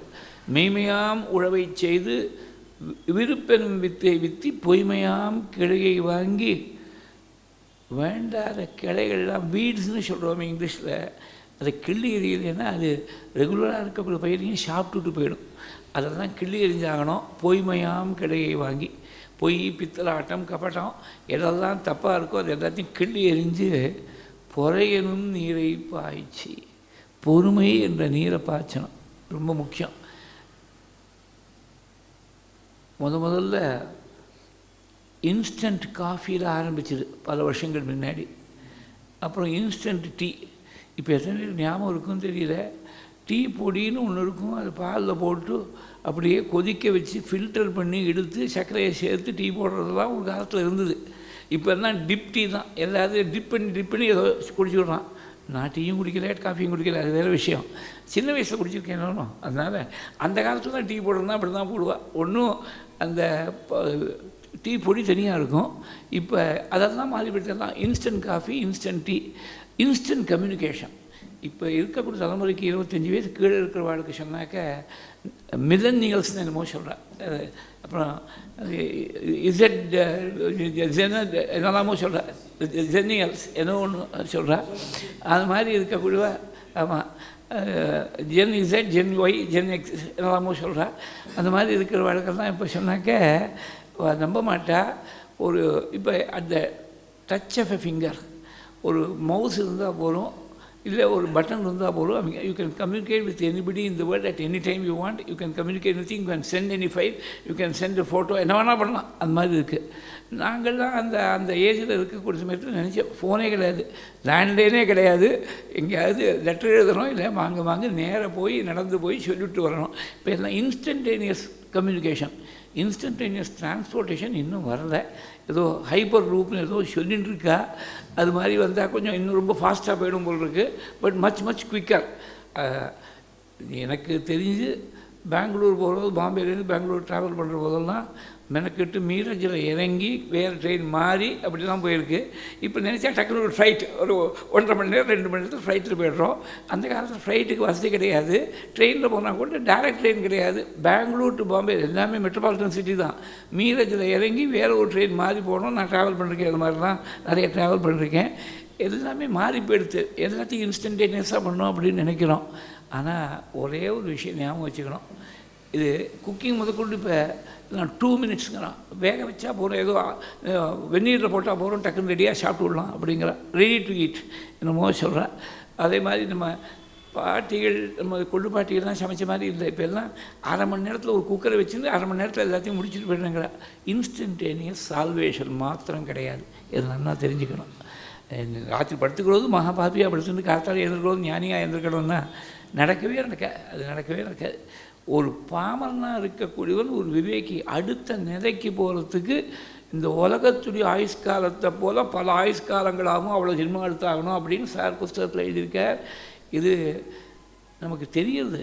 யோசனை பண்ணி பார்த்தா, விசாரம் பண்ணி பார்த்தா, ஆப்ஜெக்டிவாக நினச்சி பார்த்தா தெரியுது. அது ஒன்றும் அவ்வளோ சுலபமான விஷயம் இல்லை. ஏதோ திடீர்னு ஒருத்தருக்கு ஞானம் வந்த மாதிரி யாரோ ஒருத்தர் 2 பேர் மகான்கள் இருந்திருக்கா. ரமண மகர்ஷி யார்கிட்ட போய் படித்தார்? எந்த சாஸ்திரம் வாசித்தார்? திடீர்னு அவருக்கு ஒரு ஞானோதயம் வரலையா? அவர் 17 வயசு அப்படியே வந்து உட்காந்தவர் தான் திருவண்ணாமலையில். சரீரத்தை விடுற மட்டும் 54 வருஷம். 1896லேருந்து 1950 மட்டும் 54 வருஷம் திருவண்ணாமலை விட்டு நகரவே இல்லை. ஒரே இடத்துல இருந்துவிட்டார். அவர் யார்கிட்ட போய் படித்தார்? நம்ம பெரியவா, மகா பெரியவா யார்கிட்ட போய் படித்தா? அவளுக்கு முன்னாடி இருந்த குரு சித்தி அறிஞ்சப்பறம் தானே இவளுக்கு ஆசிரமே வந்தது. அவளுக்கு திடீர்னு இப்படி ஞானம் வந்தது. இது மாதிரி திடீர்னு ஞானம் வந்தவாள்லாம் சில பேர் மகான்கள் இருக்கா. அவள் திடீர்னு ஞானம் வந்தவா ஒன்றும் பெரியவாளை போல் அவதார ஸ்வரூபமாக இருக்கணும். இல்லை எத்தனையோ ஜென்மாக்கள் ஏற்கனவே முடிக்க வேண்டிய சாதனையை முடிச்சுட்டா. அதனால் ஏற்கனவே எத்தனையோ ஜென்மாக்களில் முடிக்க வேண்டிய சாதனையை முடித்ததுனால கடைசியில் எக்ஸாமினேஷன் ரிசல்ட் வரும்போது கோல்டு மெடல் வாங்கிட்டோம். அது மாத்திரம்தான் பேப்பரில் வருது. 364 நாள் என்ன படித்தாங்கிறது யாருக்கும் தெரியாது. அவனுக்கு மாத்திரம்தான் தெரியும். அவன் பாருங்க, அவனுக்கு கோல்டு மெடல் வந்துடுச்சுனாக்க உழைச்சது யாருக்கு தெரியும்? அவனுக்கு மாத்திரம்தான் தெரியும். வித்வானேவ விஜானாதி வித்வஜன பரிசிரமம்னு ஒரு பழமொழி ஒன்று உண்டு. வித்வான் ஒரு வித்வத்தை சம்பாதிக்கிறதுக்கு என்ன சிரமப்பட்டிருக்காருன்னு வேற ஒரு வித்வானுக்கு தான் தெரியும். சாதாரணமாக இருக்கக்கூடியவருக்கு தெரியுமா? தெரியாது. அது மாதிரி எத்தனையோ ஜென்மாக்களுடைய ஒரு பரிபாகமானது ஒரு ஜென்மாவில் ஞானோதயத்தில் கொண்டு விடுறது. You are seeing only the end result. அதுக்கு முன்னாடி இருக்கக்கூடிய ப்ராசஸஸ் என்னங்கிறது நமக்கு யாருக்கும் தெரியல. பொறுமை வேணும். பொறுமை இருந்துகிட்டே இருந்தால் தானாக பகவான் கொண்டு சேர்த்துடுவார். அதனால் சார் தான் எழுதியிருக்கார், நீ என்ன செய்யணும் ஞானம் அடைகிறதுக்கு? புஸ்தகம் படிக்கிறோமா, சாஸ்திரம் அபியாசம் பண்ண ஒன்றும் பண்ண வேண்டாம். நீ நேர்மையாக இருக்கிறதுக்கு பிரயத்னம் பண்ணால் போலும் தானாக சுவாமி ஏதோ ஒரு ஜென்மால் தூக்கி விடுவார். பொறையனும் நீரை பாய்ச்சி பொறுமை என்ற நீர் வேணும். தம்மையும் நோக்கி கண்டு, இது ரொம்ப முக்கியம். வெளியில் போய் மனசை செலுத்தாத. ஆத்மஸ்வரூபம் உள்ள திருப்பி பார்க்கக்கூடியவங்க தான் ஆத்மஸ்வரூபம். தம்மையும் நோக்கி கண்டு. அது இதோடு நிறுத்திக்கிறேன். இதை சொல்ல ஆரம்பித்தா இந்த ஒரு பாட்டை இன்றைக்கி எழுத்துன்னு போய்டும். அப்புறம் இங்கே திரைவேத்தியம் இருக்க காத்துன்னு இருக்க. தம்மையும் நோக்கி கண்டு தகவனும் வேதியிட்டு, அதாவது எது செய்ய தகுந்தது, எது செய்ய தகாதது, எதை செய்யலாம் செய்யப்படாது. Dos and don'ts of contact. Sir புஸ்தகத்தில் what is and what is not அப்படின்னு எழுதியிருக்கேன். இதுதான் dos and don'ts of contact. தகவனும் வேதியிட்டு, அதை ஒரு வேதி எழுப்பிண்டு நாம வேதி எழுப்பிக்கணும். சார் ரொம்ப அற்புதமாக ஒரு வரி எழுதியிருக்கேன். நம்ம பெரியோர்கள்லாம் ரிஷிகள்லாம் தண்டனைக்கு பயந்துட்டு நாம் நல்லவர்களாக இருக்கணும்னு நினைக்கல. நல்லதை தெரிஞ்சுட்டு அதுக்காகவே நல்லவர்களாக இருக்கணும்னு நினச்சாலே தவிர பயந்துட்டு தண்டனைக்கு பயந்துட்டு நல்லவர்களாக இருக்கணும்னு நினைக்கலவா அப்படின்னு ஒரு வரி எழுதியிருக்கார். அதனால் தகவனும் வேதியிட்டு செம்மையில் நிற்பாராகில். இவ்வளவு நீ அனுஷ்டானம் பண்ணி வந்தால் இந்த வயலில் உழக்கூடிய அந்த உழைப்புக்கு கடைசியில் பலன் என்னென்னா சிவகதி விளையும் என்றே. பரமேஸ்வரனுடைய அனுபூதியாக தான் சிவகதி. இதுக்கு தேகோ தேவாலய புரோக்தா, சரீரமே ஆலயம். அந்த ஆலயத்தில் உள்ளே இருக்கக்கூடிய பிரதிஷ்டை பண்ணி இருக்கக்கூடிய மூர்த்தி யாருனாக்க ஜீவோ தேவ சனாதனங்க. ஜீவன் தான் அந்த தேவன். தியஜேத் அஜ்ஞான நிர்மால்யம். நிர்மால்யம் நேற்றுக்கு அர்ச்சனை பண்ண புஷ்பம் இன்றைக்கி நிர்மால்யமாக போய்டுறது. புதுசாக ஒருத்தர் பூஜையை பற்றி ஒன்றுமே தெரியாதவர் வந்து பார்த்தாருன்னா, பஞ்சாயத்து வச்சுருக்கேன், இங்கே ஆதித்யம் அம்பிகா விஷ்ணு கணநாதம் மகேஸ்வரம் வச்சுருக்கேன்னு சொன்னால் தெரியாது. நம்ம சாதாரணமாக நம்ம ஆற்றில் பண்ணக்கூடிய பூஜை சின்ன பூஜை பொட்டியில் ஒரு 8 நாம 8 வில்வம். பவாக தேவாய நமஹ, சர்வாக தேவாய நமஹ, ஈசானாய தேவாய நமஹ, பசுபதியே தேவாய நமஹ, ருத்ராய தேவாய நமஹ, உக்ராய தேவாய நமஹ, பீமாய தேவாய நமஹ, மகதே தேவாய நமஹ. இதெல்லாம் வேத மந்திரத்தில் இருக்குது. ஸ்வரத்தோடு சொல்ல வேண்டுமா? நான் சொன்னது ஸ்வரத்தோடு தான் சொன்னேன். அந்த ஸ்வரத்தோடு தான் அர்ச்சனை பண்ணோம். அந்த மாதிரி இந்த 8 நாமா சொல்லி 8 வில்வம் போட்ட உடனே மறைச்சி விடுறது சுவாமி எங்கே இருக்காருன்னு தெரியல. அவன் புதுசாக வந்து எப்படி காட்ட முடியும்? நிர்மாலயத்தை எடுத்தால் தான் சிவலிங்கம் எங்கே இருக்குது, சாலகாமம் எங்கே இருக்குது, அம்பாள் எங்கே இருக்காள், சூரியன் எங்கே இருக்காருங்கிறது நிர்மாலயத்தை எடுத்தால் தான் தெரியும். இந்த உள்ளே இருக்கக்கூடிய பூஜையில் நிர்மாலயம் அகற்ற வேண்டிய நிர்மாலயம் எது அப்படின்னாக்க தியஜேத் அஜ்ஞான நிர்மால்யம். அஜ்ஞானம் என்ற நிர்மால்யம் வந்து அது எத்தனையோ ஜென்மாக்களாக தொடர்ந்து வந்திருக்கு. அதை விளக்கினாதான் ஸ்வரூபம் தெரியும். நிர்மாலயத்தை எடுத்தப்புறம் பூஜை, மெயின் பூஜை. அந்த மெயின் பூஜை எப்படி பண்ணோம்னா சோகம்பாவேன பூஜை. அது இதை விட வசதியான பூஜையே கிடையாது. சோகம்பாவேன பூஜைன்னா சகானா அவன், அகம்னா நான். அவன் வேறு இல்லை, தான் வேறு இல்லை என்ற பாவத்தில் பூஜை பண்ணோம். அத்வைதங்கிறது பாவனை, செயல் இல்லை. செயலில் துவைத்தம்தான். இதை நல்லா மனசில் வாங்கிக்கணும். சாஸ்திரங்கள் அப்படி தான் சொல்கிறது. ரொம்பவே இதை புரிஞ்சிக்க மாட்டேங்கிறா. செயலில் கொண்டு வரணும் அத்வைதத்தை நினைக்கிறா. செயலில் அத்வைதம்னு சொன்னால், நான் சாப்பிட்டா உங்களுக்கு பசியாகணும், நீங்கள் தூங்கினா எனக்கு களைப்பாறணும், அப்படி இல்லையே. ஏன்னா தாயும் பிள்ளையுமா இருந்தாலும் வாயும் வயலும் வேறுன்னு. அம்மா பிள்ளையாக இருந்தாலும் கர்ப்பத்தில் இருக்கிற மட்டும் குழந்தைக்காக சேர்த்து அம்மா சாப்பிட முடியும். கர்ப்பத்துலேருந்து குழந்தை வெளியில் வந்துட்டால் குழந்தைக்கு வேறு ஆகாரம், தாயாருக்கு வேறு ஆகாரம். அதனால் செயலில் வந்துட்டால் துவைத்தம்தான். ஆனால் இவ்வளவையும் இருக்கக்கூடிய ஒரே பரமாத்மா வஸ்து தான் இவ்வளவையும் இருக்குது அப்படிங்கிற பாவம் மனசில் இருக்கணும். பெரியவா ரொம்ப அழகாக சொல்லியிருக்கா. இந்த அனுபவத்தில் எப்போ வருதோ வரபடி வரட்டும் அம்பாள் கிருபையில். ஆனால் புத்தி அளவரியாவது இவ்வளவு ரூபங்கள்லேயும் ஒரே பரமாத்மா வஸ்து இருக்குங்கிறது புத்தி அளவரியாவது இப்போ விசாரம் பண்ணுற ஒரு பழக்கத்தையாவது இப்போ ஏற்படுத்திக்கணும். விசாரம் அனுபவமாக என்றைக்கு வருதோ அது அம்பாளோட கிருபையில் எப்போ வேணால் வரட்டும். ஆனால் விசாரம் இப்போவே இந்த க்ஷணத்துலேருந்தே இருக்கணும். சோகம்பாவேன பூஜையது. பெரியவ ஆசிரமத்துக்கு வந்த புதுசில் பாரத சன்னியாசியாக இருக்கா. முன்னாடி இருந்த பெரியவா ஏற்கனவே 8 நாள் தான் இருந்து 67வது பீடத்தில் சிந்தி அடைஞ்சுட்டா. பெரியவாளுக்கு இந்த சந்நியாசாசிரம தர்மம், இன்னும் பல சாஸ்திரங்களுடைய விஷயங்கள், மடத்து சம்பிரதாயங்கள், அதே மாதிரி நிர்வாகம் பண்ண வேண்டிய விஷயங்கள், பல விஷயத்தை சொல்லிக் கொடுக்கறதுக்காக பல பேர் அவாவா துறையில் அவளுக்கு என்ன தெரியுமோ அதெல்லாம் இந்த பாரத சன்னியாசிக்கு சொல்லிக் கொடுக்கணும்னு மடத்துலேயே கேம்ப் பண்ணியிருக்கிற போது ஒரு பண்டிதர் வந்து சந்திரமுடீஸ்வருக்கு அர்ச்சனை பண்ணுற போது தான் வேறு இல்லை, சந்திரமுடீஸ்வர் வேறு இல்லைங்கிற எண்ணத்தோடு அர்ச்சனை பண்ணணும்னு சொன்னார். உடனே ஸ்பான்டேனியஸ் ஆன்சர், அர்ச்சனை பண்ணுறது மாத்திரம் அந்த பாவம் போருமான்னு கேட்டால் பெரியவா. சாஷ்டாங்கமாக நமஸ்காரம் பண்ணிட்டேன். இது இவருக்கு என்ன அத்வைதம் என்ன சொல்லிக் கொடுக்குறதுக்கு? இது வந்து அவதார ஸ்வரூபம். சொல்லிக் கொடுக்குறதுக்கு என்ன இருக்குது? அதாவது எப்போதுமே இருக்கணும். அகமித்யேவ சதா விபாவையே பவானியும். எப்போதும் அந்த ஸ்மரணம் இருக்கணும், அந்த அனுபூதி இருக்கணும். அது ஏதோ ஒரு ஆரம்பம் பண்ணுறதுக்காக அர்ச்சனை பண்ணுறதுக்காக சொல்லிக் கொடுத்தார். அது எப்போதுமே இருக்க வேண்டிய விஷயம். சோகம்பாவேன பூஜையது. தான் வேறு இல்லை, பிரம்மம் வேறு இல்லைங்கிற அந்த பாவத்தோடு பூஜை பண்ணோம். அதுதான் தம்மையும் நோக்கி கண்டு தகவனும் வேறு இட்டு செம்மையுள் நிற்பாராகில் சிவகதி விடயம் என்றே.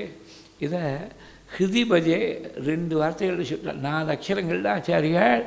அப்பேற்பட்ட பிரபுவை மகாதேவம் தேவம் மயி சதயபாவம் பசுபதிம் சிதாலம்பம் சாம்பம் சிவம் அதிவிடம்பம் ஹிருதி பஜே.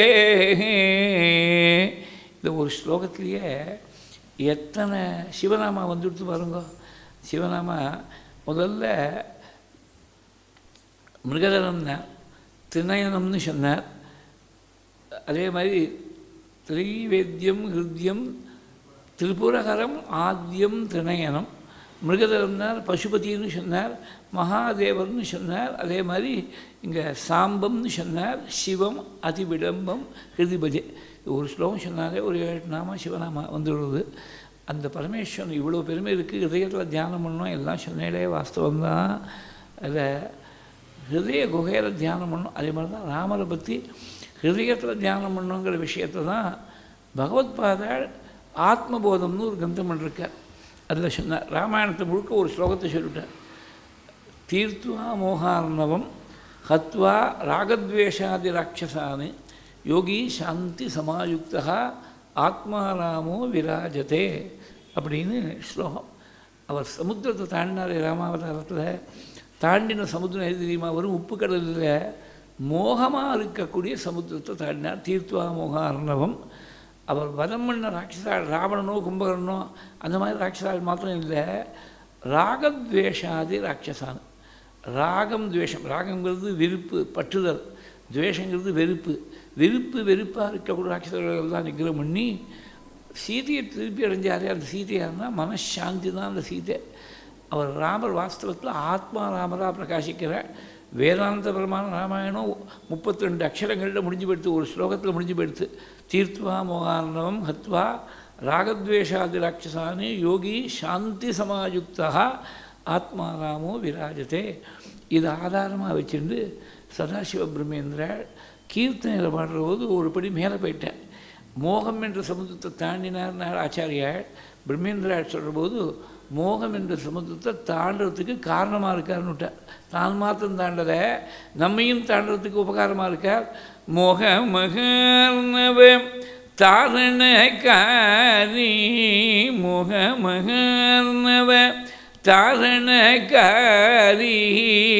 ராகத்வேஷ முகசுர மாரி ராகத்வேஷ முகசுர மாரி खेदति मम हृदये श्रीरामः खेदति मम हृदये शान्तिविदेह सुधा सहचारी दहर अयोध्या नगर विहारी परमहंस साम्राज्योद्धारी परमहंस साम्राज्योद्धारी सत्यज्ञानानन्द शरीरी खेलति मम हृदये श्रीरामः खेलति मम हृदये दहर अयोध्या दहरना हृदय दहराकाशम दहर विद्येनु उंडु शास्त्रங்களில் दहराकाशத்தில் दहर अयोध्या नगर विहारी வெளியில் இருக்கக்கூடிய அயோத்திங்கிறது நமக்கு ஞாபகப்படுத்துறதுக்காக ஹிருதயமாக இருக்கக்கூடிய அயோத்திக்கு நாதனாக பிரகாசிக்கிறாள் அப்படின்னு பிரம்மேந்திராளுடைய வாக்கு. அதான் ஹிருதயத்தில் ஹிருதி பஜே அப்படின்னார். இவ்வளோ பெருமை இருக்கக்கூடிய பரமேஸ்வரனை எப்படி தெரிஞ்சுக்கிறது? நம்ம சாதாரண விஷயமாக இருந்தால் பழைய காலமாக இருந்தால் புஸ்தகம் மூலமாக தெரிஞ்சுப்பா. இந்த காலத்தில் இருந்தாக்க ஏதாவது விக்கிபீடியான்னு ஒன்று சொல்கிறா, யூடியூப்னு ஒன்று சொல்கிறா, ஏதோ ஒன்று நீங்கள் இன்டர்நெட்டில் போனாலே பல விதமான இன்ஃபர்மேஷன் தான் கூகுள் பண்ணேன்னா உடனே கிடச்சி விடுறது. பழைய காலத்தில் ரிசர்ச் பண்ணுறதுக்கு வழி இது ஒரு விதத்தில் we are coming closer to our ஃபிலாசபின்னு சொல்லணும். ஏன்னா நாங்கள்லாம் ஸ்கூல் காலேஜில் படிக்கிற போது ஏதாவது ரிசர்ச் பண்ணோம்னா லைப்ரரியில் போய் மணிக்கணக்காக புஸ்தகத்தை வச்சு நோட்ஸ் எடுக்கணும். அப்படி எடுத்து தான் ஏதாவது ஒரு பேப்பர் சப்மிட் பண்ணோம்னா அப்படி தான் பண்ணணும். அது ஒரு 50-60 வருஷம் முன்னாடி. இப்போ தான் நீ வெளியில் போக வேண்டாம், அது உங்கள்கிட்ட வந்துடும். நீ அதாவது வெளியில் போக வேண்டாம், உள்ளே திருப்பணும். இப்போ தானே சொன்னேன், இந்த உள்ளே திருப்புறது பாருங்க. இந்த ப்ராக்ரஸ் ஆஃப் சயின்ஸ் எப்படி இருக்குன்னாக்க நீ ஒரு லேப்டாப்போ இல்லை ஒரு ஸ்மார்ட் ஃபோனோ இது இருந்தால் போகிறோம். இதை வச்சு நான் இந்த touch off button you can access all the information. அங்கேயே நீ ஃபைலை க்ரியேட் பண்ணிக்கலாம், ஆர்கைவ் பண்ணிக்கலாம், எல்லாத்தையும் பண்ணிக்கலாம். ஒன்றும் பேப்பர் வேண்டாம், பேனா வேண்டாம். அதனால் ஒரு பேருக்கு இப்போ கையெழுத்தே எப்படி போடுறதுன்னு மறந்து போயிடுது. எல்லாம் டிஜிட்டல் சிக்னேச்சராக போயிடுது. ஸ்பெல்லிங் மறந்து போயிடுது. வாட்ஸ்அப்னு ஒன்று ஸ்பெல்லிங் மறந்து போயிடுது. பாஷையே மறந்து போயிடுது. அந்த பாஷையே வேறு. நாமெல்லாம் படிக்கிறதோ சம்ஸ்கிருதம், தமிழ், ஹிந்தி, இங்கிலீஷ் அந்த மாதிரி பாஷைகள். இப்போ ஆரக்கிள் வேறு எதுவும் சொல்கிற அது மாதிரி அது பைத்தான் பேசிக் ப்ளஸ் எல்லாமும் இருக்குது பாஷைகள்லாம் வேறு ஏதோ பேர் என்னெல்லாமும் வச்சுருக்கா. அந்த பைத்தான் கண்டு பயந்துக்க வேண்டாம். ஏதோ மொத்தத்தில் ஏதோ பாஷைகள் வேறு ஏதோ பாஷைகள்லாம் வந்துடுத்தோ. இது வெளியில் போக வேண்டிய அவசியம் இல்லை, உள்ள ஒன்று தேடி வரக்கூடியதாக இருக்குது. அது மாதிரி வெளியிலேருந்தோ இல்லை உள்ள திருப்பி வரக்கூடிய இந்த மாதிரி ஏதோ சர்ச் இன்ஜினில் போட்டு சர்ச் பண்ணி வரக்கூடியதோ இந்த மாதிரி தெரிஞ்சிக்க முடியுமா? பரமேஸ்வரன் தெரிஞ்சிக்க முடியுமா? பரமேஸ்வரன் தெரிஞ்சுக்கிறதுக்கு இந்த வெளியில் இருக்கக்கூடிய வித்தைகள் எதுவுமே பிரயோஜனப்படலை. இதுதான் ரொம்ப முக்கியமாக தெரிஞ்சுக்கணும். You have got a number of thousands of universities and colleges to teach you about 1,000 different subjects. Physics, chemistry, mathematics, computer science, engineering, architecture, medicine, law, எது வேணால் நீங்கள் name any subject under the sun. எல்லாத்துக்கும் university இருக்குது, college இருக்குது, course இருக்குது. ஆனால் பக்திக்கோ டிவோஷனுக்கோ இல்லை ஞானத்துக்கோ வைராக்கியத்துக்கோ ஒரு கோர்ஸ் உண்டா? Can you imagine a 1 year diploma course in bhakti leading to 50% devotion, a 2 year degree course which will ensure 100% devotion, or 50% vairagyam after 1 year diploma course and 100% vairagyam after 2 year degree course? நினச்சி பார்க்க முடியுமா? It is an absurdity. ஏன் நினச்சி பார்க்க முடியல? இதெல்லாம் தெரியறது, சொல்கிற போது எல்லாருக்கும் டக்குன்னு புரிகிறது. என்னத்தினாலன்னு யோசனை பண்ணி பார்த்துருக்கோமா? Why is it that you cannot impart வைராக்யா ஆர் பக்தி ஆர் ஞானா by conducting a class or by attending a course? Why you cannot impart it? Why you cannot imbibe it? அப்படின்னு கேட்டீங்கன்னாக்க மீதி விஷயங்கள்லாம் ஃபிசிக்ஸோ chemistry mathematics science history geography பையனாயிரம் subjects இருக்குது.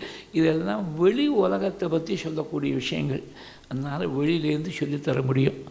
ஆத்மஸ்வரூபங்கிறது வெளியில் இல்லை, உள்ளே இருக்குது. அந்த உள்ளே இருக்கக்கூடிய ஸ்வரூபத்தை தெரிஞ்சுக்கிறதுக்கு வெளியிலேருந்து ஒரு கிளாஸ் நடத்த முடியாது, ஒரு கோர்ஸ் நடத்த முடியாது, உள்ளேருந்து தான் வந்தாகணும். அதனால தான் ஞானத்துக்கு ஒரு குரு கிடையாது அப்படின்னு சார் எழுதினார். உள்ளேருந்து அது எப்படி வரும்னா ஈஸ்வர கிருபை, குருவுடைய கிருபை. இது ரெண்டு தான். இந்த ரெண்டு வேறு இல்லை. ஈஸ்வரன் கிருபை பண்ணணும்னு நினச்சா ஒரு குருவை அனுகிரகம் பண்ண முடியாது, சுவாமி ஏற்பாடு பண்ணுவேன். அந்த குரு அனுகிரகம் தான் இவ்வளோ பேர் இங்கே கூட்டின்னு வந்து இன்றைக்கி எங்கே பார்த்தாலும் ஒரே புயலுங்கிறான், வெளியில் வர வேண்டாங்கிறான். அவள் ஆற்றுல பேசாமல் சூடாக ஏதாவது ஒரு ஒரு ஒரு காஃபியோ ஏதோ சாப்பிட்டுட்டு சௌக்கியமாக ஆற்றுல இருக்கிறத விட்டுட்டு இந்த மழையை இவ்வளோ பேரும் தாண்டி வரும்படியாக செஞ்சுருக்கேனாக்கா ஏதோ ஒரு சக்தி பிடிச்சி இழுத்துருக்கு. இல்லைன்னா வந்து உட்கார முடியுமா? அது ஒரு ரெகுலர் சப்ஜெக்ட் இல்லை. இஷ்டத்துக்கு என்னமோ தோணுறதுலாம் நானும் சொல்லின்னு போயின்னு இருக்கேன். 3 நாள் ஆயிடுச்சு, 4வது நாள் கேட்டுருக்கேன். அது குரு கிருப்பைங்கிறது ஈஸ்வர கிருப்பை, குரு மூலமாக வேலை செய்கிறது, அவ்வளவுதான். அதனால் அந்த ஈஸ்வர கிருப்பை குரு கிருப்பையால் மாத்திரம்தான் இந்த உள்ளே இருக்கக்கூடிய அந்த சுடரானது ஒரு பொறியாக இருக்கக்கூடியது சுடராக எரியணும்னு சொன்னால் அது குரு கிருப்பையால் மாத்திரம்தான் எரியணுமே தவிர நாம் நினச்சி நீ வெளியிலேருந்து விசிறி விட்டால் வெளியில் இருக்கக்கூடிய அக்னி ஜோதிக்கும், உள்ளே இருக்கக்கூடியது வெளியிலேருந்து விசிற முடியாது, உள்ளேருந்து தான் விசிறி ஆகணும். அதனால தான் அந்தர்முக சமாராத்தியா. அதனால் உள்ளே இருக்கக்கூடிய பரமேஸ்வர ஸ்வரூபத்தை ஆத்மஸ்வரூபத்தை தெரிஞ்சுக்கிறதுக்கு வெளியில் இருக்கக்கூடிய உபாயங்கள் எல்லாம் பதிக்கிறது இல்லை. முதல் நாளே இன்றைக்கி சொல்ல வேண்டிய விஷயத்துக்கு அஸ்திவாரம் முதல் நாள் போட்டுவிட்டேன். அதாவது பிரத்யக்ஷ பிரமாணம்னு ஒன்றுன்னு சொன்னேன். கண்ணால் பார்த்து தெரிஞ்சுக்கிறது. பிரம்மத்தை கண்ணால் பார்க்க முடியாது. கண்ணால் எது பார்க்க முடியாததோ அதுக்கு தான் பிரம்மன்னு பேர். ந சந்திருஷே திஷ்டதி ரூபமஸ்ய ந சக்ஷுஷா பஷ்யதி கஷ்டனேனம் கஷ்டன சக்ஷுஷா ஏனம் ந பஷ்யதி. யாருமே இந்த ஆத்மஸ்வரூபத்தை கண்ணால் ஊனக்கண்ணால் பார்க்க முடியாது. இது என்ன ஒரு வேடிக்கைனாக்க அந்த பதம் எப்படி இருக்கா? வேதமோனம் ஒரு அக்ஷரம் மாற்ற முடியுமா? ஏனம் அப்படிங்கிறது ஏதம் ஏனம்னு 2 ஸ்வரூபங்கள். ஏதங்கிற சப்தத்துக்கு த்விதீயா ஏகவச்சனம் 2 ரூபங்கள் இருக்குது, ஏதம் ஏனம். இந்த ஏனங்கிற வார்த்தை தான் என்ன எடுத்து ஒரு 50 வருஷம் முன்னாடிலாம் பார்த்தீங்கன்னா மிடில் கிளாஸ் பிராமின் ஃபேமிலிஸில் இந்த ஏனத்தை எடு அப்படின்பா. இப்போ யாரும் அதை சொல்கிறதா தெரியல. ஒரு பாத்திரத்தை எடுங்கிற போது ஏனத்தை எடுன்னு சொல்லுவாள். தஞ்சாவூர் கிருஷ்ணாபடி ஜில்லாதான் இது ரொம்ப காமனாக இருந்தது. என்னத்தினால வந்தது, எத்தனை பேர் யோசனை பண்ணால் எனக்கு ஏனம்னா இங்கே கண்ணுக்கு நேரம் இருக்கக்கூடாது, மேலே இருக்கக்கூடிய ஒரு பரந்த ஏறிடும்பா. இங்கே இருக்கிறது தான் கண்ணுக்கு நேரம் தெரியறது தான் ஏனத்தை எடுன்னு சொல்லு. ஏனம்னா கிட்டக்க இருக்கிறது தான் ஏத்தது, தூரத்தில் இருந்தால் தத்து. அது சம்ஸ்கிருதம் ரொம்ப இன்ட்ரெஸ்டிங் பாஷை. தூரத்தில் இருந்து கொடுத்தோன்னா தத்து, அது நபும்சகலிங்கமாக நியூட்ரஜென்டராக இருந்தாக்க. அதுவே ஆண்பாலாக இருந்துவிட்டால் தூரத்தில் அவர், தமிழில் வந்து அவர்னு சொல்கிறோம், அவருங்கிறது தான் சகா. அதுவே ஸ்திரீயாக இருந்துவிட்டால் அவள் அப்படின்னு சொன்னாக்க சா. இந்த கிட்டக்க வரும்படியாக செய்யணும்னா ஒரு ஏ சேர்த்துட்டா போகிறோம். இந்த தத்துங்கிறது ஏற்றதாயிடும். சகாங்கிறது ஏஷா, சாங்கிறது ஏஷா. அதாவது அவருங்கிறது இவராகிடுது. இந்த ஆக்கு பதிலாக ஈ போட்டு விட்டேன்னா தமிழில் அதுங்கிறது இதாகிடுது. அவளுங்கிறது இவள். இவள்னா கிட்டக்க இருக்க, இவள்னு தூரத்தில் இருக்கிறவளை போய் இவள்னு சொல்ல போகிறது நம்ம. அதனால் இது எல்லாத்தையும் சேர்த்து ஒரு பாசுரம் சொல்லியிருக்கார் நம்மாழ்வார். அவர், இவர், உவர், எவர், அது, இது, உது, எது, இப்படியெல்லாம் திருவாய்மொழியில் ஆரம்பத்தில் முதல் பத்தில் இப்படி ஒரு பாசுரம் சொல்கிறார் அவர். அதனால் கிட்டக்க இருக்கிறது தான் ஏனம். கிட்டக்க இருக்குது. ஆத்மாவோட கிட்டக்க வஸ்து வேறு ஒன்றும் கிடையாது. It is closer to you than your own body. ஏன்னா it is inside your body. It is inner most core of your being. It is your very being itself. அதனால் ஏனம் இவ்வளோ கிட்டக்க இருக்குது. ஆனால் கண்ணால் பார்க்க முடியுது. ந சக்ஷுஷா பசியதி கஷ்டன ஏனம். அப்போ பிரத்யக்ஷ பிரமாணத்தால் கண்ணால் பார்த்து தெரிஞ்சிக்க முடியல. அனுமான பிரமாணங்கிறது புத்தியுடைய வேலை, இன்ஃபரன்ஸ், லாஜிக்கல் டிடக்ஷன். அதுவும் பிரயோஜனப்படல. ஏன்னா புத்திக்கு அப்பாற்பட்டதாக இருக்குது. இன்னொன்று, கண்ணால் பார்க்குறது எல்லாமே சத்தியம்னு நினச்சிட முடியாது. அனுமானம் பண்ணுறதும் சத்தியம்னு நினச்சிட முடியாது. சில சமயத்தில் கண் ஏமாற்றும். ஒரு சின்ன எக்ஸ்பெரிமெண்ட் ஸ்கூலில் ரோஸ் சொல்லிக் கொடுப்பான். நீங்கள் ஒரு டம்ளரில் ஜலம் எடுத்து டிரான்ஸ்பரண்ட் கிளாஸில் ஜலத்தை எடுத்தீங்கன்னா, அந்த டிரான்ஸ்பரண்ட் கிளாஸில் ஜலத்தில் ஒரு ஸ்பூனை நுழைச்சேன்னா, எந்த இடத்துல அந்த ஜலத்தில் போய் ஸ்பூனானது கரெக்ட் ஆகுதோ அந்த இடத்துல ஸ்பூன் வளையிற மாதிரி இருக்கும். ஆனால் வாஸ்தவத்தில் வளையலை. கண்ணால் பார்த்தா வளையிற மாதிரி இருக்குது. So it is an optical illusion. அதனால் கண்ணால் பார்க்குறது எல்லாத்தையும் சத்தியம்னு நம்பிட முடியல. அதே மாதிரி புத்தினால் பார்த்து அனுமானம் பண்ணுறதும் சத்தியம்னு நினைக்க முடியல. ஒரு மாலை அமாவாசை காலத்தால் 10 மணி இருக்கும். ஒரு டாக்ஸியில் ஒருத்தர் இறங்கினார். நல்ல வைதிகமான சம்பத்து. அவரை பார்த்தா பஞ்சகட்சம், ருத்ராட்ச மாலை, விபூதி, சிகை, காதில் குண்டலங்கள், ருத்ராட்ச மாலை எல்லாம் இருக்குது. எதிர்த்தாப்பில் ஒரு மிலிட்ரி ஹோட்டலில் உள்ள நுழைஞ்சார். பார்க்குறவாளுக்கு, அங்கே ரோட்டில் பார்க்குறவாளுக்கு என்ன அநியாயமாக இருக்குது. சாதாரண மனுஷன் கூட சன்னியாசம் பண்ணாலும் கூட அமாவாசை, மாலை அமாவாசை அந்த பக்கமே போக மாட்டான். இவர் ஒரேடியாக ருத்ராட்சம் போட்டுருக்கார், குடுமி வச்சுருக்கார், விபூதி இருக்கார், பஞ்சகட்சிகள் இருக்கார், போகிறாரே. உடனே திட்டுவோம். இந்த வைதிகமாக இருக்கிறவா எல்லாருமே தான் சார் உடைய வேஷம் அப்படின்னு திட்டுவோம். வாஸ்தவத்தில் அவர் ஒன்றும் தப்பு பண்ணல. அங்கே போய் ஒரு பொட்டு ஜலம் கூட குடிக்கலை. அந்த காலத்தில் இந்த ஜிபே எல்லாம் வரத்துக்கு முன்னாடி கேஷாக ட்ரான்ஸ்ஃபர் பண்ணியிருந்த காலத்தில் அந்த டாக்ஸிக்காரனுக்கு ஏதோ கொடுக்கணும். அவருக்கு சேஞ்ச் இல்லை. அவர்கிட்ட இன்னும் 500 ரூபா நோட்டாக இருந்திருக்கு, சேஞ்ச் இல்லை. அவனுக்கு கொடுக்கணும். சேஞ்ச் வாங்கிறதுக்காக அந்த ஹோட்டலுக்கு வேறு ஒன்றும் கிடையாது. அந்த சமயத்தில் அந்த ஹோட்டல் ஒன்று தான் திறந்துருக்கு. அந்த ஹோட்டலில் போய் சேஞ்ச் வாங்கிறதுக்கு போயிருக்கார். அவர் ஒன்றும் தப்பு பண்ணலை, சேஞ்ச் வாங்கிறதுக்கு போயிருக்கார். ஆனால் பார்க்குறவங்க என்ன தோணுறது, இந்த வைதிக வேஷம் போட்டுட்டு மாலை அமாவாசனைக்கு மிலிட்ரி ஹோட்டலில் நுழையிறாரே அப்படின்னு தானே தோணுறது. அதனால் பார்க்கறதெல்லாம் சத்தியம் இல்லை, அனுமானம் பண்ணுறதெல்லாம் சத்தியம் இல்லை. இதை சத்தியமான பரமாத்ம ஸ்வரூபத்தை இந்த பிரத்யக்ஷ பிரமாணத்தால் எப்படி தெரிஞ்சிக்க முடியும், அனுமான பிரமாணத்தால் எப்படி தெரிஞ்சிக்க முடியும்? உபமானம் சொல்லாமோ முதல் நானே சொன்னேன். உபமானத்துக்கு அப்பாற்பட்டவர் ஒரே கேட்டகரியில் 2 பேர் இருந்தால் தான் ஒருத்தரோட ஒருத்தரை கம்பேர் பண்ண முடியும். தன் கேட்டகரி தன்னை போல் வேற ஒரு வஸ்துவே இல்லாதனால, 2வது பிரம்மம் இல்லாமல் இருக்கிறதுனால ஏகமேவ அத்விதீயம் பிரம்மான்னு சாஸ்திரம். பிரம்மங்கிறது ஒரே வஸ்து, 2வது வஸ்து இல்லை. அதனால உபமான பிரமாணம் சொல்ல முடியல. அப்படி எந்த விதத்துலேயும் புரிஞ்சிக்க முடியலன்னா அப்போ இதெல்லாம் உதவாதுன்னு சொன்னால் போகாது. உதவக்கூடிய உபாயம் என்னன்னு சொல்லணும். It is not sufficient if you rebut all the arguments. You must be able to advance and appropriate argument in place of the arguments that you have rebutted. இல்லைன்னா ரிபட்டல் மாத்திரம் பண்ணி இந்த பிரயோஜனம். எனக்கு இந்த ஆன்சர் ராங்னு சொன்னால் போகாது, ரைட் ஆன்சர் என்னன்னு சொல்லணும். ஆன்சர் ராங்னு சொன்னால் மாத்திரம் போகாது, ரைட் ஆன்சர் என்னன்னு சொல்லணும். அதுக்காக சப்த பிரமாணம் அப்படின்னு ஒன்று சாஸ்திரங்கள் சொல்கிறது. சப்தம்னா என்ன? ஆப்த வாக்கியம் சப்தம். இது சாஸ்திரத்தில் டைரெக்டாக கொடுத்துருக்கக்கூடிய லட்சணம். நமக்கு ரொம்ப வேண்டியவாளுடைய வார்த்தை சப்தம். இப்போ சாதாரணமாக நம்ம நடைமுறையில் என்ன சொல்கிறோம்? நீங்கள் சொன்னால் போகிறோம் sir, your word is good enough for me அப்படிங்கிறோம். ரொம்ப நமக்கு யாருக்கு நம்பிக்கை வச்சுருக்கோமோ அவள்கிட்ட ப்ரூஃப் ஆனால் நீங்கள் சொல்லிவிட்டேன்னா போகிறோம். இது ஆப்போசிட்னு சொல்கிறோம். யாரோ ஒருத்தர் சொல்கிறது ஆர்குமெண்ட் 2 பேருக்குள்ள, ஒருத்தர் சொல்கிறத ஒருத்தர் ஏற்றுக்க மாட்டேங்கிற, நீ சொல்கிறது என்ன வேறு வாக்கியமாக நான் ஏற்றுக்கணுமா அப்படின்னு கேட்குறான். அப்போ வேறு வாக்கியம் தான் ஏற்றுப்பேன், நீ சொன்னால் நான் ஏற்றுக்க முடியாது. வேத வாக்கியம் அது நடைமுறையில் கூட வேதமே அத்தியானம் பண்ணாதவங்க கூட நீ சொன்னால் வேத வாக்கியமானு கேட்குறான். இப்போ ரத்தத்தில் ஏதோ எத்தனையோ ஆயிரக்கணக்கான தலைமுறையாக ஊறி போயிருக்கு. வேத வாக்கியம்னா ஒத்துக்கணுங்கிறது தெரியாமலேயே இவன் வாக்கு தான் அப்படி வருது. வேத வாக்கியமாக இருந்தால் ஒத்துப்பேன், உன் வாக்கியமாக இருந்தால் ஒத்துக்க மாட்டேன் அப்படின்னு தானே சொல்கிறா. அப்போ சப்தங்கிறது வேதமாதாவுடைய வாக்கியம்தான். பகவானுடைய ஸ்வரூபத்தை, பிரம்மத்துடைய ஸ்வரூபத்தை தெரிஞ்சுக்கிறதுக்கு வேதம் தான் நமக்கு பிரமாணம். இதுக்கு ஒரு சின்ன எக்ஸாம்பிள் சொல்கிறேன். நம்ம அப்பா யாருன்னு நமக்கு எப்படி தெரியும்? எல்லோரும் அப்பா அம்மா குழந்தையாக தான் பிறந்திருக்கோம். உலகத்தில் வித்தவுட் எக்ஸெப்ஷன் எல்லோரும் அப்பா அம்மா குழந்தையாக தான் பிறந்திருக்கோம். அப்பா யாருன்னு எப்படி தெரியும்?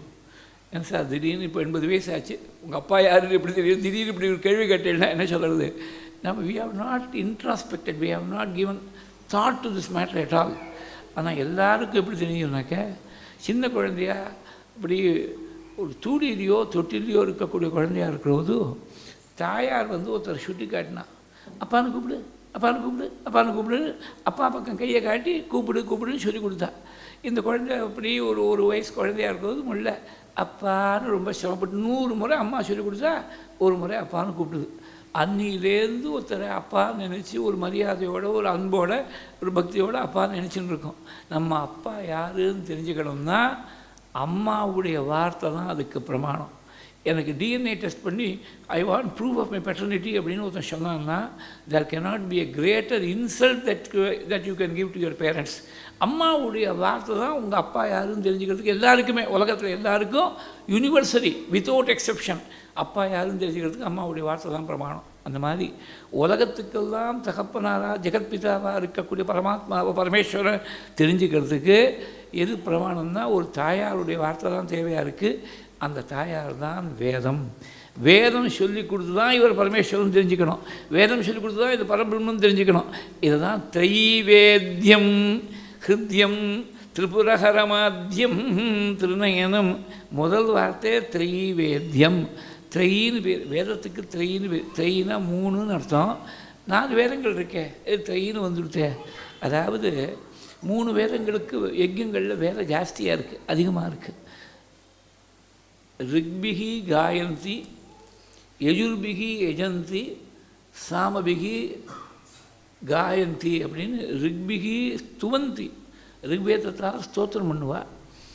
யாகத்தில் யஜ்யம் பண்ணுற போது யஜுர்வேதத்தால் ஆகுதிகள், சாமத்தால் கானம் பண்ணுறது. இந்த 3 வேதங்களுக்கும் முக்கியத்துவம் அதிகமாக இருக்குது. அதர்வ வேதத்துக்கு எங்கேயாவது அபூர்வமாக யூசேஜ் இருக்கும். அதர்வ வேதத்தை படித்தவர் பிரம்மாவாக இருக்கக்கூடியவர் அதர்வ வேதத்தையும் படித்தவராக இருக்கணும். அப்படிலாம் இருந்தாலும் கூட இந்த 3 வேதங்களுக்கு பிராதானியம் அதிகமாக இருக்கிறதுனால வேதத்துக்கே த்ரைன்னு ஒரு பேர் வந்துடுச்சு. ஆதித்ய ஹிருதயத்துலேயும் இன்றைக்கி ஞாயிற்றுக்கிழமையாக இருக்குது. ஆதித்ய ஹிருதயத்துலேயும் ரிக்யஜுஸ் சாம பாரகா, அதர்வத்து பேச்சு இல்லைங்க, ரிக்யஜுஸ் சாம பாரகான்னு தான் இருக்குது. ஆதித்ய ஹிருதயத்துலேயும் இந்த 3 வேதங்களும் முக்கியமாக இருக்கிறதுனால த்ரைன்னு வந்துடுச்சு. வேதத்தால் தெரிந்து கொள்ள வேண்டிய பரமாத்மஸ்வரூபம். வேதம் மாத்திரம் நமக்கு இல்லைன்னா பரமாத்மா யாருன்னு தெரிஞ்சிக்கவே முடியாது. நம்ம புத்தியால் தெரிஞ்சிக்க முடியாது, கண்ணால் பார்த்து தெரிஞ்சிக்க முடியாது. கண்ணால் பார்த்தா கூட இவன் பரமாத்மான்னு என்னமா தெரிஞ்சிக்க முடியும்? பரமாத்மான்னு என்னமா தெரியும்? அதனால தான் கபீர் சொன்ன, குருவும் கோவிந்தும் சேர்ந்து ஒரே சமயத்தில் கண்ணுக்கு முன்னாடி வந்தால் யாருக்கு நமஸ்காரம் பண்ணுவேன் தெரியுமான்னா, நான் குருக்கு தான் முதல்ல நமஸ்காரம். ஏன்னா இவன் கோவிந்தன்னு குரு சொல்லி கொடுத்து தான் தெரியணும், இல்லைன்னா நமக்கு தெரியறதுக்கு நியாயம் இல்லை. அதே மாதிரி பாகவத்தில் பாருங்க, நாராயணியத்தில் பார்த்தீங்கன்னா பகவான் நரசிம்மாவதாரம் பண்ணிருக்கார். இவர் விஷ்ணுன்னு தெரியறது ஹிரண்யக்ஷிபுக்கு தெரியாமல் இல்லை. ஆனால் பக்தி இல்லாததுனால நமஸ்காரம் பண்ணுங்கிற எண்ணம் தோணலை. இவரோட யுத்தம் பண்ணுறேன்னு கதை எடுத்துன்னு புறப்பட்டான்னு நூனம் விஷ்ணுரயம் நிகன்மி அமுமிதி பிராமியத்கதாபீஷணம் தைத்யேந்திரம் சமுபாத்ரவந்தமதுதாக தோர்பியாம் பிருத்துபியாம் அமும் வீரோ நிர்கதிதோத கட்கபதகே கிருண்ணன் விசித்திரஸ்ரமான் வியாவிருண்வன் புனராபபாத புவனகிராசோத்யதம் துவாமஹோ. இப்படி பகவான்னு கண்ணால் பார்த்தா போகாது, தெரிஞ்சுக்கிறது ரொம்ப கஷ்டம். தெரிஞ்சுட்டா கூட நமஸ்காரம் பண்ணுங்கிற எண்ணம் பக்தி இருந்தால் தான் வரும். வேதம் மூலமாக தான் பரபிரம்மம் ஒன்று இருக்குது அப்படிங்கிறத தெரிஞ்சுக்கணும். ஏன்னா வேதத்தில் எல்லாத்தையும் சொல்லிருக்கு அப்படின்னு சொல்கிறாளே, வேதத்தில் ஃபிசிக்ஸ் சொல்லியிருக்கா, கெமிஸ்ட்ரி சொல்லியிருக்கா, அஸ்ட்ரோஃபிசிக்ஸை பற்றி சொல்லியிருக்கா, கம்ப்யூட்டர் சயின்ஸை பற்றி சொல்லியிருக்கா, வேதத்தில் ஏதாவது சூப்பர் கண்டக்டர்ஸை பற்றி ஏதாவது செமி கண்டக்டர்ஸை பற்றி சொல்லியிருக்கான்னு கேட்டாக்க எதெல்லாம் நீ சாதாரணமாக புத்தியால் தெரிஞ்சிக்க முடியுமோ அதெல்லாம் தெரிஞ்சுக்கணும்னு விட்டு கொடுத்து, எதை நீ தெரிஞ்சிக்க முடியாதோ அதை சொல்கிறதுக்காக தான் வேதம் இருக்குது. பிரத்யக்ஷேன அனுமத்தியாச்ச எஸ்தூபாயோன வித்யதே ஏனம் விதந்தி வேதேன தஸ்மாத் வேதஸ்ய வேததா. வேதங்கிற சப்தத்துக்கே இப்படி தான் டெஃபினேஷன் கொடுத்துருக்கா. கண்ணால் பார்த்தோ அனுமானத்தாலேயோ எந்த வஸ்துவை தெரிஞ்சிக்க முடியாதோ அதை தெரிஞ்சுக்கிறதுக்கு உபாயமாக இருக்கிறதுனால தான் அதுக்கு வேதம்னு பேர். வித்துங்கிற தாத்துலேருந்து, தாத்துங்கிறது வர்பல் ரூட்டு, வித்துனா டு நோன்னு அர்த்தம். தெரிஞ்சுக்கிறதுக்காக ஏற்படுறது தான் வேதம். எதை தெரிஞ்சுக்கிறதுக்குன்னா வேறு உபாயத்தால் எதை தெரிஞ்சிக்க முடியாதோ அந்த பரபிரம்மத்தை தெரிஞ்சுக்கிறதுக்கு காரணமாக இருக்கிறதுனால தான் அதுக்கு வேதம்னு பேர். திரிவேத்தியம் அப்படின்னு ஆச்சாரியால் எடுப்பில் அதை சொல்லிவிட்டாள். அந்த வேதமானது நேற்றுக்கோ முந்தானத்தோ சொல்கிற போது சொன்னேன், ஒரே ஒரு தெய்வத்துக்கு மாத்திரம்தான் நமஸ்காரம் பண்ணி ஆரம்பிச்சிருக்கு. நமஸ்காரம் பண்ணி ஆரம்பிச்சது பரமேஸ்வரனுக்கு மாத்திரம்தான். 82 பிரஷ்னம் கிருஷ்ணயஜுர்வேதத்தில், சம்மிதே சாக்கை ரெண்டும் சேர்த்து 82 பிரஷ்னம். அந்த ஒரே ஒரு பிரஷ்னம் தான் நமஹான்னு ஆரம்பிக்கிறது. நமஸ்தே ருத்ரமஞ்சவ உதோ தகிஷவே நமஹா. இதுக்கு ஸ்ரீருத்ரம்னு பேர். நாளைக்கு தான் கொஞ்சம் ஸ்ரீருத்ரம் தான் சொல்ல போகிறேன். ஸ்ரீருத்ரம் தான் பாராயணம் இல்லை. பாராயணம் 10 நிமிஷத்துக்கு போய் ஆரம்பித்தா முடிச்சுட்டு போயிடலாம். பாராயணம் ரொம்ப பேர் பண்ணிட்டுருப்பா, நித்திய பூஜையில் பண்ணிட்டுருப்பா, வேறு எங்கேயாவது மாதிரி கோவிலில் வரும்போது பாராயணம் பண்ணிட்டுருப்பா. ஆனால் முடிஞ்சு மட்டும் அதுக்கு அர்த்தத்தை பார்க்கணும். அந்த ஸ்ரீருத்ரத்துக்கு ரொம்ப ஆச்சரியமான பாஷ்யங்கள்லாம் பண்ணியிருக்கேன். ஒரு நிறைய பாஷ்யங்கள் இருக்குது. முக்கியமான பாஷ்யங்கள் பார்த்தீங்கன்னாக்க சாயணாச்சாரியாருடைய பாஷ்யம். அவள் மாதவர்னு பேர். அந்த பேர் தான் மாதவிய சங்கர விஜயம்னு வந்துடுத்து. அவள் காரண பேராக அவளுக்கு வித்யாரண்யான்னு காரண பெயர் வந்துடுத்து. அரண்யம் தான் காடு. ஒரு காடில் எப்படி ஏராளமான மரங்கள் செடிகள் கொடிகள்லாம் கணக்கில்லாமல் வளர்ந்து கிடக்குமோ அத்தனை கணக்கில்லாத அத்தனை வித்தியகளும் அவள்கிட்ட இருந்தது. அதனால் அவளுக்கு வித்யாரண்யான்னு காரண பேராக வந்துடுத்து. அவள் தான் சாயன பாஷ்யம்னு பண்ணியிருக்காள். அவள் ரொம்ப ஆச்சரியமான ஒரு விஷயம். அவள் என்ன தான் பண்ணியிருக்கான்னு பார்த்தா கேட்குறதுக்கே பிரமிப்பாக இருக்குது. நம்ம படித்து பார்க்க வேண்டாம் கிரந்தத்தை. 4 வேதத்துக்கும் பாஷ்யம் பண்ணியிருக்கா. ரிக்வேத பாஷ்யம், யஜுர்வேத பாஷ்யம், சாமவேத பாஷ்யம், அதர்வேத பாஷ்யம். 4 வேதத்தையும் சேர்ந்து ஒருத்தர் அத்தியனம் பண்ணுறதே இந்த மாதிரி நினச்சே பார்க்க முடியல. ஒரு வேதத்தை பூர்ணமாக அத்தியனம் பண்ணாதே பெரிய விஷயம். ஆனால் இன்சிடென்ட்லி இன்னொன்று சொல்கிறேன். ஒரு சில தலைமுறைகளுக்கு முன்னாடி எல்லா குடும்பங்கள்லேயும் பிராமண குடும்பங்களில் குறைஞ்சது 2 வேதமாவது அத்தியனம் பண்ணிருக்கா. ஒரே ஒரு வேதத்தை அத்தியனம் பண்ணான்னு கிடையாது. இன்றைக்கி மாடர்ன் எஜுகேஷனல் சிஸ்டத்தில் பார்த்தீங்கன்னா இன்டெக்ரேட்டட் கோர்ஸ் அப்படிங்கிற ஒரு வருஷம் எக்ஸ்ட்ராவாக படித்தா எக்ஸ்ட்ராவாக ஒரு டிகிரி ஒன்று வந்து விடுறது. அந்த இன்டெக்ரேட்டட் கோர்ஸ் இப்போ ப்ரொஃபஷனல் பாடிஸில் கூட என்ன பண்ணுறாங்கனாக்க, இங்கே ஏதோ ஒரு எக்ஸாமினேஷன் கிளியர் பண்ணிவிட்டாக்க இங்கே இப்போ காஸ்ட் அக்கௌண்டன்சி இருக்குது, சார்ட்டர்ட் அக்கௌண்டன்சி இருக்குது, சில பேப்பர்ஸ் காமனாக இருக்கும், அதில் எக்ஸம்ஷன் கொடுத்து விட்றா. அப்படி தானே? அவர் 3ஐயும் பாஸ் பண்ணவர், அதனால் அவர்தான் கேட்கணும். Company secretaryship, cost accountancy, charter எல்லாத்தையும் முடிச்சிருக்காரு. ஒரு மணி நேரம் முன்னாடி முடிச்சு விட்டார். அது ஒரு எக்ஸாமினேஷனில் இத்தனை மார்க்கு மேலே வாங்கி அந்த பேப்பர் கிளியர் பண்ணிட்டா எக்ஸம்ஷன் கிடச்சி விடுறது. இது இன்டெகிரேட்டாக இருக்குது ஒன்றோட ஒன்று. இந்த இன்டெகிரேட்டட் கோர்ஸ் புதுசாக யாரோ சார்ட்டர்ட் அக்கௌண்டன்ஸ் இன்ஸ்டிடியூட்லேயோ காஸ்ட் அக்கௌண்ட் இன்ஸ்டிடியூட்லையோ கண்டுபிடிக்கலை, இன்ஜினியரிங் காலேஜில் கண்டுபிடிக்கலை. இன்டெகிரேட்டட் கோர்ஸ் முதல்ல கண்டுபிடிச்சது யார் அப்படின்னு பார்த்தீங்கன்னாக்கா, நம்ம பிராச்சீன காலத்தில் இது எல்லாத்தையும் சேர்த்து இன்டெகிரேட் பண்ணும்படியாக நம்ம பெரிய ரிஷிகள் தான் நமக்கு இப்படி வகுத்து கொடுத்துருக்கா.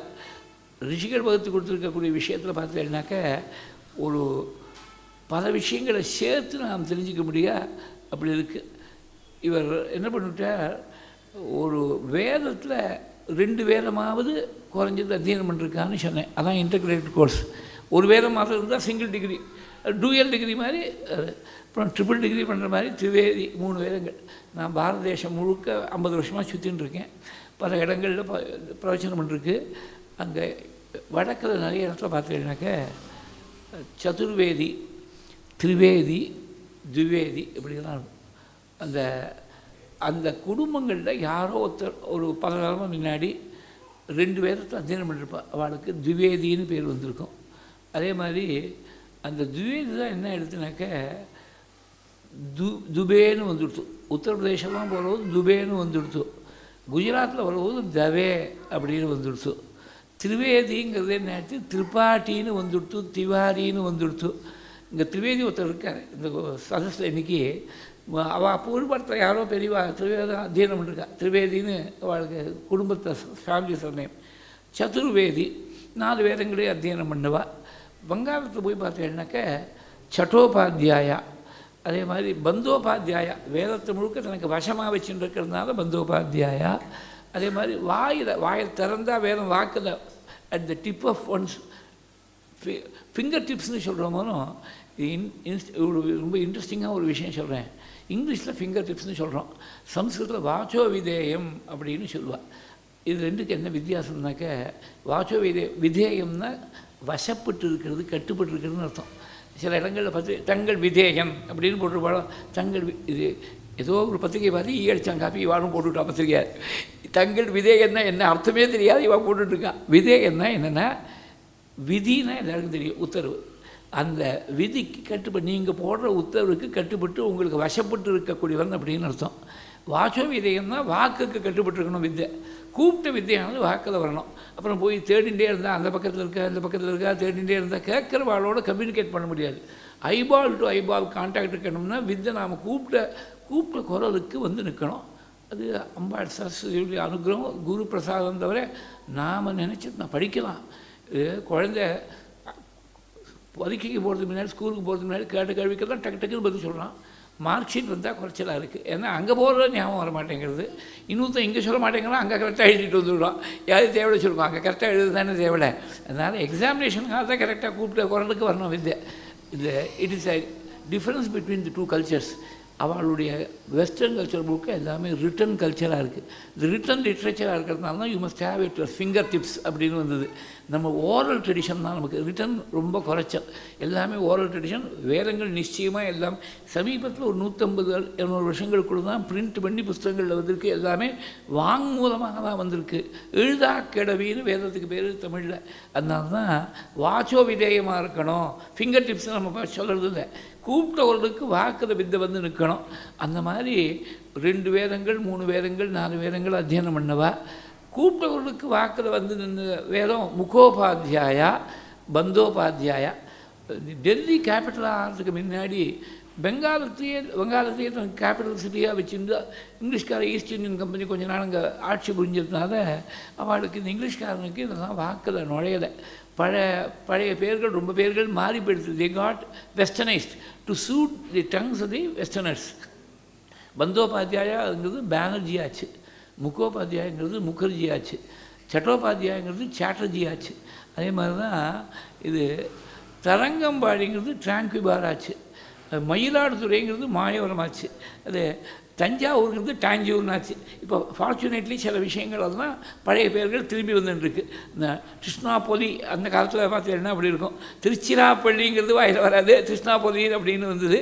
அவன் வாக்குக்கு தகுந்த அப்புறம் மாறி வந்தது. அப்புறம் இதை முள்ளங்கியை முதற்கொண்டு மாற்றி விட்டோம். முள்ளிக்காட்டானி சூப்புன்னு ஏதோ மாற்றி விட்டோம். முள்ளங்கி சாம்பாரை நமக்கு வேண்டாம் அது. ஆனால் சொல்கிறத கரெக்டாக சொல்லணுமோனோ, அது சாப்பிட வேண்டாம், சொல்கிற உச்சரிப்பு கரெக்டாக இருக்கணுமோனோ அவன் வாக்கு அதை வரல, மாற்றி விட்டோம். இல்லைன்னா பல வேதங்கள் அத்தியனம் பண்ணவா அப்படி இருந்திருக்கா. அதே மாதிரி வாஜ்பாயிங்கிற பேர். வாஜ்பாயி நம்ம ஃபார்மர் பிரைம் மினிஸ்டரில் ஒரு பிரைம் மினிஸ்டர் அப்படி இருந்திருக்கார். வாஜ்பாய் யாகம் யாரோ மூதாதையர்களில் பல தலைமுறை முன்னாடி யாரோ ஒருத்தர் வாஜ்பாய் பண்ணியிருக்கா. அதனால தான் வாஜ்பாய் அப்படின்னு பேர் வந்தது. யாரோ யாகம் பண்ணதுனால மகாராஷ்டிராவில் பார்த்தீங்கன்னா யாகிக், அதே மாதிரி தீக்ஷித் அப்படிங்கிற பேர் இருக்கும். நீங்கள் ஆந்திர தேசத்தில் போட்டால் தீக்ஷித்துலு அப்படின்னு வந்துடும், சோமயாஜுலு அப்படின்னு போயிடும். இந்த உக்காரம் ஜாஸ்தி, ஆந்திர பாஷையில் உக்காரம் ஜாஸ்தி. புராணம் சொல்லக்கூடிய பரம்பரையாக இருந்தப்பா புராணிக் அப்படின்னு இருக்கும். அதே மாதிரி பண்டிட்டுங்கிறது ரொம்ப காமனாக இருக்குது, அது மாதிரி இருக்குது. இது வடக்கு தான் அப்படி நினைக்காதுங்கோ, தெற்குலையும் சதுர்வேதி மங்கலம்னு கிராமங்கள்லாம் உண்டு. 4 வேதத்தையும் அத்தியனம் பண்ணுவா இருக்கிறதுக்காக அந்த கிராமத்தையே சாசனமாக கொடுத்துருப்பா ராஜாக்கள். அந்த மாதிரி வேத வித்துகளெல்லாம் குடியேறும்படியாக செஞ்சுருப்பா. சதுர்வேதி மங்கலம்னு வந்திருக்கு. இதில் ரொம்ப இன்ட்ரெஸ்டிங்கான விஷயம் என்ன அப்படின்னாக்க, இன்னி மட்டும் எங்கேயுமே I have not come across one single surname ஏகவேதிங்கிற ஒரு வார்த்தை மாத்திரம் காதலியே விழுந்ததே கிடையாது. துவேதி உண்டு, திரிவேதி உண்டு, சதுர்வேதி உண்டு, ஆனால் ஏகவேதி கிடையாது. அதாவது குறைஞ்சது 2 வேதமாவது அத்தியனம் பண்ணியிருக்கா ஒரு காலத்தில். இப்போ வேதமே அத்தியனம் பண்ணாத காலமாக போயிடுது. 2 வேதமாவது குறைஞ்சது அத்தியனம் பண்ணிருக்கா. இந்த மாதிரி வேதங்கள் நிறைய அத்தியனம் பண்ணி வேதம் மூலமாக தான் நாம் பரமாத்ம ஸ்வரூபத்தை தெரிஞ்சுக்கணும். த்ரீவேத்யம் ஹிருத்யம், அந்த வேதத்தில் பரமசாரமாக இருக்கக்கூடியது இந்த ஸ்ரீருத்ரம். வித்யாசு ஸ்ருதிருத்கிருஷ்டா தத்ர ருத்ர ஏகாதசினி தத்திர பஞ்சாட்சரி தத்திர சிவைத் அக்ஷரத்வயம்னு ஒரு பிரசித்தமான ஸ்லோகம். வித்தியர்களுக்குள்ள வேதம் ரொம்ப சிறந்தது. வேதத்துக்குள்ள ஸ்ரீருத்ரம், ஸ்ரீருத்ரத்துக்குள்ள பஞ்சாட்சரம், பஞ்சாட்சரத்துலேயும் சிவாங்கிற 2 அக்ஷரங்கள். இது ஒன்றுக்குள்ளே ஒன்று அப்படி பரமசாரமாக அமைஞ்சிருக்கு. இந்த ஸ்ரீருத்ரமானது இதுதான் வேதத்துடைய சாரமாக இருக்குது. இந்த ஸ்ரீருத்ரத்துடைய பஞ்சாட்சரம், பஞ்சாட்சரத்துடைய சாரமாக சிவா. இதை ரொம்ப அழகாக ஒரு பாசுரத்தில் ஒரு பாட்டில் சொல்லிட்டு போயிட்டான். 4வர்களில் 3 பேர் பஞ்சாட்சர பதிகம் பாடியிருக்கா.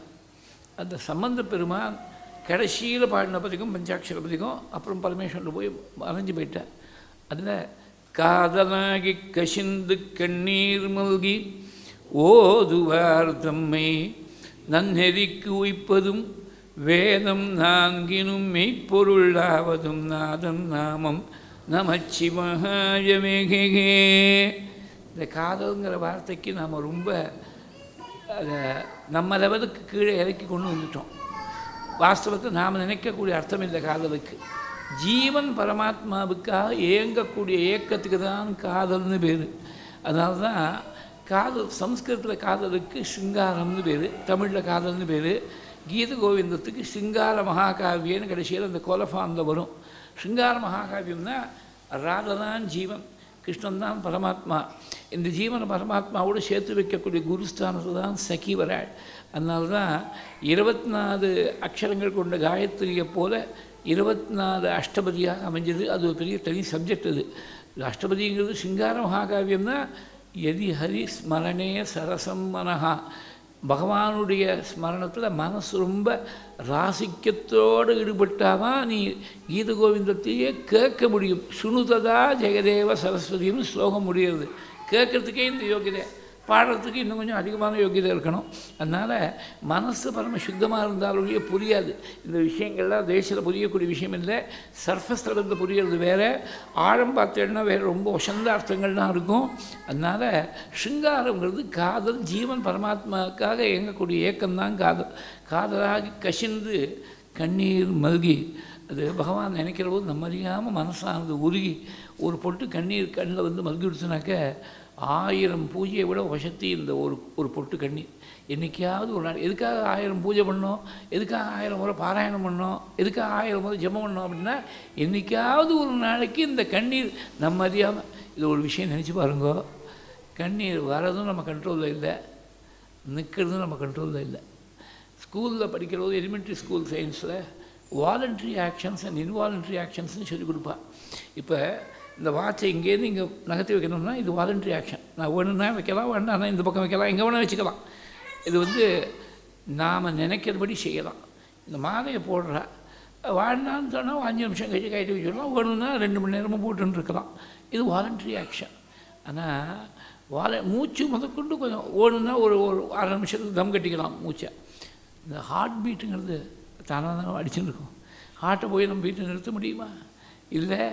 இந்த ஒரு மனசு நினைக்கக்கூடிய எண்ணம் இருக்கே, அது இன்வால்மெண்ட். மனசு வாக்கு சரீரம் 3 இருக்கணும். வாக்கால் பேசக்கூடிய பேச்செல்லாம் வாலண்ட்ரி ஆக்ஷன். ஒரு வார்த்தை சொல்லணும்னா சொல்லலாம், பேச வேண்டாம்னா வாய முடின்னு பேசாமல் இருக்கலாம். கையாலேயோ காலாலேயோ உடம்பால் செய்யக்கூடிய செயலெல்லாம் அதுவும் வாலண்ட்ரி. ஒரு காரியம் செய்யணும்னா இப்போ இந்த யோக சபைக்கு வரணும்னு நினச்சா வரலாம், வரவான்னா இன்றைக்கின்னு நினச்சா அதில் எனக்கு இல்லை, நான் வந்தாலும் 8ஆம் தேதி மட்டும் கமிட்மெண்ட் இருக்குது. வண்டி கிடைச்சாலும் கிடைக்காம போனாலும் லேட்டாக போனாலும் டயத்தில் வந்தாலும் வந்தாகணும். பொதுவாக சொல்கிறேன். ஒரு நாளைக்கு யாரோ ஒருத்தருக்கு ஏதோ அசௌரியம் வர முடியலனாக்க வரணும்னா வரலாம், வர வேண்டாம்னா வர வேண்டாம், பேசாமல் இருக்கலாம். ஒரு இடத்துக்கு போகிறோம்னு நினைக்கிறோம், போகலாம், போகாமல் இருக்கலாம். இதெல்லாம் வாலண்ட்ரி ஆக்ஷன்ஸ். மனசில் ஏற்படக்கூடிய எண்ணம் இன்வாலண்ட்ரி. இதெல்லாம் நான் நினைக்கணும்னா நினைக்கலாம், நினைக்க வேண்டாம், நினைக்காமல் இருக்கலாம்னு நினைக்க முடியுமோ நம்மால்? நம்ம கேட்டுன்னு வரலையே எண்ணங்கள்லாம், திடீர்னு எண்ணம் வந்துடுது. இது என்ன ஒரு வேடிக்கைன்னா, நீ லௌகிகமான காரியம், ஆஃபீஸ் வேலை பார்க்குற போது, கார் டிரைவ் பண்ணுற போது, வெளியில் எங்கேயோ போகிற போது, கடத்தலுக்கு போகிறதெல்லாம் இந்த எண்ணம் வர்றதில்லை. ஜபம்னு உட்கார்ந்தா தான் வேண்டாத எண்ணங்கள்லாம் வருது. பூஜைன்னு உட்கார்ந்தா தான் வேண்டாத எண்ணங்கள்லாம். லௌகிக காரியம் பார்க்குற போது எண்ணங்கள் வருதில்லை. அதுவாக எப்போ வரக்கூடாதோ அப்போ தான் எண்ணங்கள்லாம் வருது. அது இன்வாலண்ட்ரியாக இருக்குது. நாம் நினைக்கிற மாதிரி இந்த எண்ணங்கள், இந்த எண்ணம் தான் வரலாம், இந்த எண்ணம் வரப்படாதுன்னு நினச்சி இவன் நினச்ச மாதிரி அந்த எண்ணங்கள் கண்ட்ரோல் ஆகிடுச்சுன்னா அவன் பெரிய யோகின்னு அர்த்தம். எண்ணம் இவனுக்கு வசமாக இருந்துவிட்டுனா, இது நான் சொல்ல, பதஞ்சலின்னு ஒரு மகர்ஷி, அவர் யோக சூத்திரம் பண்ணிருக்கார். பதஞ்சலி யோக சூத்திரத்தில் யோகஸ்து சித்த விருத்தி நிரோதா முதல் சூத்திரம். அந்த டெஃபினிஷன், சித்தத்தில் ஏற்படக்கூடிய எண்ணங்களை தடுத்து நிறுத்துறது. எண்ணமே வராமல் நிறுத்திவிட்டா அதுதான் யோகம். ரமண மகர்ஷியுடைய காலத்தில் அவருக்கு பயாலாஜிக்கலி சீனியராக பெரிய மகானத்தில் இருந்தார். சேஷாதி சுவாமிகள்னு ஒரு பெரிய சித்து புருஷாளவா. வயசில் ஃபிசிக்கல் ஏஜில் அவரோட சீனியர். இவர் பிராமண சுவாமியாக குகையில், பாத்தாள குகையில் யாருக்கும் தெரியாமல் இவ மாட்டில் தபஸில் இருக்கிற போது விஷயம் தெரியாதவா சில அசத்துக்கள்லாம் இவருக்கு இம்சை பண்ண போகிறாளேன்னு சொல்லிவிட்டு அந்த குகைக்கு வெளியில் காவல் நிற்பார். சேஷாதி சுவாமிகளுக்கு யார் எது நினைச்சாலும் தெரியும். தெரியறது மாத்திரம் இல்லை, ஓப்பனாக சொல்லிவிடுவார். அதனால் பாபம் பண்ண வேண்டாம், கிட்ட போகிறதுக்கு பயப்படுவார். முகத்துக்கு நேரம் சொல்லிவிடுவார். 4 பேருக்கு ஊருக்கு முழுக்க அம்பலமாயிடும் அவருடைய வண்டவாடம். அதனால் கிட்ட போகிறதுக்கு பயப்படுவோம். அவர் சொன்னார், எல்லார் மனசில் இருக்கக்கூடிய எண்ணமும் தெரியறது, இந்த ரமணருடைய மனசில் மாத்திரம் என்ன எண்ணம் என்னால் கண்டுபிடிக்க முடியலன்னா. ஏன் கண்டுபிடிக்க முடியலன்னா, எண்ணமே இல்லை. எண்ணம் இருந்தால் அது என்ன எண்ணம் கண்டுபிடிச்சிடலாம்.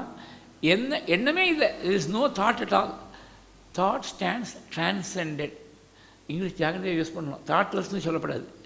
Thought stands transcended. அதனால் என்ன எண்ணம் ஓடுறது கண்டுபிடிக்க முடியும். அது பெரிய யோகத்துடைய ரொம்ப சிறந்த நிலை. எண்ணமே இல்லாமல் ஸ்தப்தமாக, அது மனசுடைய மௌனம். வாயால் பேசாமல் இருந்தால் வாயுடைய மௌனம்.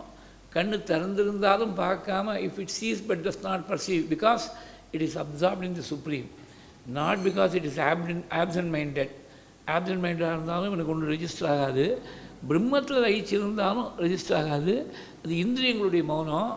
கண்ணு திறந்திருக்கும் ஆனால் பார்க்காது, காது திறந்திருக்கும் ஆனால் கேட்காது. அது இந்திரியங்களுடைய மௌனம். மனசு ஒரு எண்ணத்தையும் நினைக்காமல் இருக்கிறது மனசுடைய மௌனம். அதான் ரொம்ப வசத்தியான மௌனம். அந்த மாதிரி அது பின்னாடி எங்கேயாவது தட்சிணாமூர்த்தி பற்றி சொல்லும்போது சொல்கிறேன், மௌனத்தை பற்றி சொல்கிறேன். இந்த மாதிரி மகான்கள் ஞானிகள் அந்த மாதிரி இருப்பா. நம்மளால் நினச்சி பார்க்க முடியாது. நமக்கு எண்ணங்கள் நம்மளை கேட்டுன்னு வரல, இன்வாலண்ட்ரியாக அது மாட்டில் எண்ணங்கள் வந்துட்டே இருக்குது.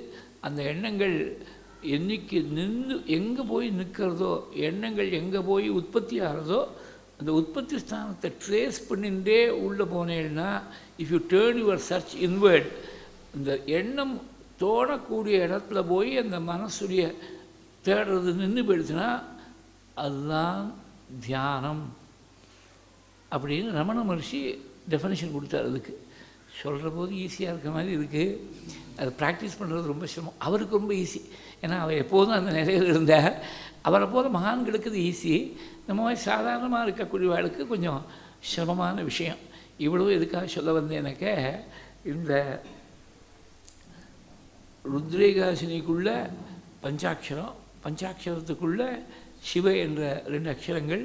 அது காதலாகி கசிந்து கண்ணீர் மல்கி. காதல்ங்கிறது பகவானுக்காக ஜீவன் இயங்கக்கூடிய ஏக்கம். உள்ளேருந்து தானாக ஒரு பொட்டு கண்ணீர் வந்துடுச்சுன்னா அது 1000 பூஜைகளுக்கு சமமாக இருக்குது. காதலாகி இன்வாலண்ட்ரிக்காக சொல்ல வந்தேன். கண்ணீர் வர்றது இன்வாலண்ட்ரி, கண்ணீர் நிற்கிறதும் இன்வாலண்ட்ரி. நீங்கள் நம்ம நினச்சதுனால ஒரு கண்ணீர் பெருக்க முடியுமா? Unless you are very consummate actor. நம்ம சாதாரண மனுஷாக நினச்சதுனால கண்ணீர் வந்துடாது, நினச்சதுனால கண்ணீர் நிற்கவும் நிற்காது. இந்த இன்வாலண்ட்ரி ஆக்ஷனுங்கிறதுக்காக தான் எத்தனை வியாக்கியானமும் வந்தது. சின்ன குழந்தைகள் சாதாரணமாக என்ன பண்ணுவா, கோச்சிக்கிறோது பெரியவா, அழுகி நிறுத்து அப்படின்னு அதட்டுறா. அது பாவம் தவிக்கிறது. 3-4 வயசு குழந்தை என்ன பண்ணும்? பெரியவா சொல்கிறது ஒன்றும் பண்ண முடியல, மறுபடியும் தொடர்ந்து அழுதுன்னு இருக்குது. அழுகையை நிறுத்தினாக்க இது என்ன பட்டன் வச்சுருக்காரா சுவாமி, ஒரு பட்டனை அமைக்கினாக்க உடனே அழுக வரும், இன்னொரு பட்டனை அமைக்கினாக்க மறுபடியும் அழுக நிற்கும். அது மாதிரி வைக்கிறியே சுவாமி, அந்த மாதிரி வைக்கிறியே, அதுவாக தானாக சாந்தமாகி தான் அந்த அழுக நிற்கணுமே தவிர நம்ம உத்தரவு போட்டதுனால சத்தம் போட்டதுனால கோச்சின்றதுனால அழுக நிற்காது. இந்த காதலாகி கசிந்து கண்ணீர் மல்கி தானாக வரணும். காதலாகி கசிந்து கண்ணீர் மல்கி ஓதுவார் தம்மை பகவன் நாமா இப்படி சொல்லணுங்கிற. யார் ஒருத்தர் இப்படி மனசு உருகி பகவன் நாமா சொல்கிறாளோ அவளுக்கு நன்னெறிக்கு உய்ப்பதும் இது ரொம்ப முக்கியம். சும்மா அந்த நாமாவானது இவனை எப்படி காப்பாற்றுறதுனா முதல்ல நல்லவனா ஒழுக்கம் தவறாதவனா தூக்கி விடுறது. நன்னெறிக்கு உய்ப்பதும் வேதம் நான்கிதும் மெய்ப்பொருளாவதும் நாதன் நாமம் நமச்சிவாயவே. 4 வேதங்களுக்கும் சாரமாக இருக்கக்கூடியது பகவானுடைய நாமா நமச்சிவாயான்னு சொல்லக்கூடிய அந்த பஞ்சாட்சர நாமா தான் 4 வேதங்களுக்கும் சாரம் விட்டாள். 4 வேதங்களில் யஜுர்வேதத்தை சிரஸாக வேதமே சொல்லிது. தஸ்ய யஜுரே வசிரஹ ரிக்தக்ஷிண பக்ஷஹ சாமோத்தர பக்ஷஹ. அதாவது ரிக்வேதத்தையும் சாமவேதத்தையும் 2 பக்கத்தில் 2 ரெக்கைகளாக சொல்லி இதுதான் பிரதானமாக யஜுர்வேதத்தை சொல்லிது. அந்த யஜுர்வேதத்துக்குள்ளே 100 சாக்கைகள், 85 சாக்கைனா கிளை. கிருஷ்ண யஜுர்வேதத்தில் 85 சாக்கை, சுக்ல யஜுர்வேதத்தில் 15 சாக்கை, மொத்தம் 100 சாக்கை. 100 சாக்கையிலையும் இந்த ஸ்ரீருத்ரம் இருக்கிறதுனால தான் இதுக்கு சதருத்ரியம்னு பேர். அதுக்கு வேறு ஒரு வியாக்கியானம் பண்ண இப்படி ஒரு அர்த்தம். சதருத்ரியத்துக்கு இன்னொரு அர்த்தம் எப்படி அப்படின்னாக்க 100ங்கிறதுக்கு 100ன்னு 1 followed by 2 zeros. அது ப்ரிசைஸாக அர்த்தமெட்டிக்கலாக கணக்கு போடாத 100ன்னு சொன்னாக்க எண்ணிக்கையில் அடங்காதது நிறைய அப்படின்னு 100கணக்கான அப்படின்னு சொல்கிறோமோ அந்த மாதிரி 100கணக்கான சாக்கைகளில் எல்லா வேதத்துலேயும் ருத்ரம் இருக்குது. எஜுர்வேதத்தில் மாத்திரம் இல்லை, ரிக்வேதத்தில் இருக்குது, யஜுர்வேதத்தில் இருக்குது, சாமவேதத்தில் இருக்குது, எல்லா வேதத்துலேயும் ருத்ரம் இருக்கிறதுனால இந்த ருத்ரத்துக்கு ரொம்ப பெருமை ஜாஸ்தி. இத்தனை ருத்ரங்கள் இருந்தாலும் யஜுர்வேதத்தில் இருக்கக்கூடிய ருத்ரம் தான் இன்றைக்கி ரொம்ப பிரசித்தமாக இருக்குது. அதுக்கு ஒரு பிரமாணம் நேற்றுக்கும் முந்தானத்தோ சொன்னேன். ரிக்வேத மட்டமாக இருந்தாலும் நம்ம காஞ்சி காமகோள் மடத்தில் சொல்லக்கூடிய ஸ்ரீருத்ரம், அர்ச்சனை பண்ணக்கூடிய ருத்ர திரிசக்தி எல்லாம் எஜுர்வேதத்தில் இருக்கக்கூடிய ருத்ர திரிசக்தி தான். சந்திரமௌலீஸ்வருக்கு நித்தியம் ஆதிசங்கர் காலத்திலேருந்து இன்னை மட்டும் அந்த எஜுர்வேதத்தில் இருக்கக்கூடிய மந்திரத்தால் தான். ரிக்வேத மந்திரங்கள் தனியாக இருக்குது ஆராதனத்துக்கு, இது விட்டு போகிறதில்ல. இந்த எஜுர்வேதத்தில் இருக்கக்கூடிய திரிசக்தியால் தான் அர்ச்சனை அந்த ஸ்வரத்தால் தான் நடந்ததுக்கு. இப்படி சாரமாக வேதத்துக்கு வித்தைகளுக்குள்ள சாரம் வேதம், வேதத்துக்குள்ள சாரமாக இருக்கக்கூடியது ஸ்ரீருத்ரம். அந்த ஸ்ரீருத்ரத்தில் பஞ்சாட்சர மகாமந்திரம். பஞ்சாட்சரத்தில் நமகாங்கிறதையும் யாங்கிற இந்த விபக்தி பிரத்தியங்கிறது கேஸ் எண்டிங். அந்த விபக்தி பிரத்தியத்தையும் எடுத்துக்கிட்டோம்னா நம்ம நடுவில் இருக்கக்கூடிய சிவநாமா தான். தத்திர பஞ்சாட்சரி தத்திர சிவயித்தி அக்ஷரத்வயம். சிவாங்கிற நாமா தான் பரமசாரமாக இருக்குது. இதை பற்றி இன்னும் நிறைய சொல்ல வேண்டியிருக்கு. நாளைக்கு தொடர்ந்து சொல்கிறேன். அந்த வேதத்துடைய சாரம்தான் ஸ்ரீருத்ரம். அதான் திரைவேத்தியம். இன்னும் 2-3 நாளைக்கு திரைவேத்தியத்தில் தான் இருப்போம்னு நினைக்கிறேன். ஏன்னா அந்த ஸ்ரீருத்ரத்துடைய சுவாரஸ்யங்கள்லாம் சொல்கிற போது ரொம்ப வித்யாரண்யாள் ரொம்ப ஆச்சரியமாக பாஷ்யம் பண்ணிருக்காள். அதை சொல்ல ஆரம்பித்தேன். வித்யாரண்யாள் 4 வேதங்களுக்கும் பாஷ்யம் பண்ணாள். அதோடு கூட அந்த பஞ்சதசி ரொம்ப பிரசித்தம். வேதாந்த கிரந்தங்களில் வித்யாரண்யாள் பண்ண வேதாந்த கிரந்தங்களில் பஞ்சதசி ரொம்ப பிரசித்தம். ஜீவன் முக்தி விவேகம்னு ஒன்று பண்ணியிருக்கார். அது தவிர தசோபனிஷத் தீபிகான்னு பண்ணியிருக்கார். 10 உபனிஷத்துடைய சாரத்தை எடுத்து சொல்லியிருக்கார். அதே மாதிரி அபரோக்ஷானுபூதியில் பகவத்பாதர் ஒன்று பண்ணார். அதுக்கு ஒரு வியாக்கியானம் பண்ணியிருக்கார். அபரோக்ஷானுபூதி டீக்கான்னு ஒன்று பண்ணியிருக்கார், வித்யாரண்யாள் பண்ணியிருக்கார். ஜெய்மினி நியாய சூத்திர விஸ்தரகான்னு ஒரு கிரந்தம் பண்ணியிருக்கார். இது மாதிரி நிறைய ஒரு 15 கிரந்தங்கள் ரொம்ப முக்கியமாக பண்ணியிருக்கார். அவ்வளோ சர்வஜாளாக இருந்திருக்கார். அவளுக்கு தெரியாத விஷயமே கிடையாது. அத்தனை விஷயங்களும் நமக்கு கொடுத்துருக்கார். ஒரு வேத பாஷ்யத்தை ஒவ்வொரு அத்தியாயத்துடைய ஆரம்பத்துலேயும் தன் குருவாக இருக்கக்கூடிய வித்யாதீர்த்தரை பரமேஸ்வர ஸ்வரூபமாக நினச்சி எஸ் நிஸ்வசித்தம் வேதாக யோ வேதேபியா இதம் ஜெகது நிர்மமே தமகம் வந்தே வித்யாதீர்த்த மகேஸ்வரம் நமஸ்காரம் பண்ணி ஆரம்பிச்சிருக்கார். நாளைக்கு அந்த ஸ்ரீருத்ரத்துடைய பெருமைகள்லாம் சொல்லி, ருத்ரத்துடைய தியான ஸ்லோகத்துக்கு என்ன அர்த்தம்னு சொல்லி, அந்த எவ்வளோ தூரம் பல மந்திரங்களாக இருக்குது, இது எத்தனை மந்திரங்கள் கவர் பண்ண முடியுமோ நாளைக்கு அந்த மந்திரங்களுடைய அர்த்தங்களெல்லாம் முக்கியமாக வித்யாரண்யாள் பாஷ்யத்தை சாயன பாஷ்யத்தை வச்சுன்னு விஷ்ணு சூரின்னு ஒரு பாஷ்யம் பண்ணியிருக்கார். அவள் வந்து வேதாந்தபரமாகவே வியாக்கியானம் பண்ணியிருக்கார். இது தவிர ஸ்கந்ததேவர்னு இதிகாசத்தில் ரொம்ப விசேஷமாக இருக்கக்கூடிய சிவரகசியத்தில் ஒரு 8 அத்தியாயங்கள். சிவரகசியத்தில் 26லேருந்து ஆரம்பித்து 33 பர்யந்தம் 26, 27, 28, 29, 30, 31, 32, 33 8 அத்தியாயங்கள்.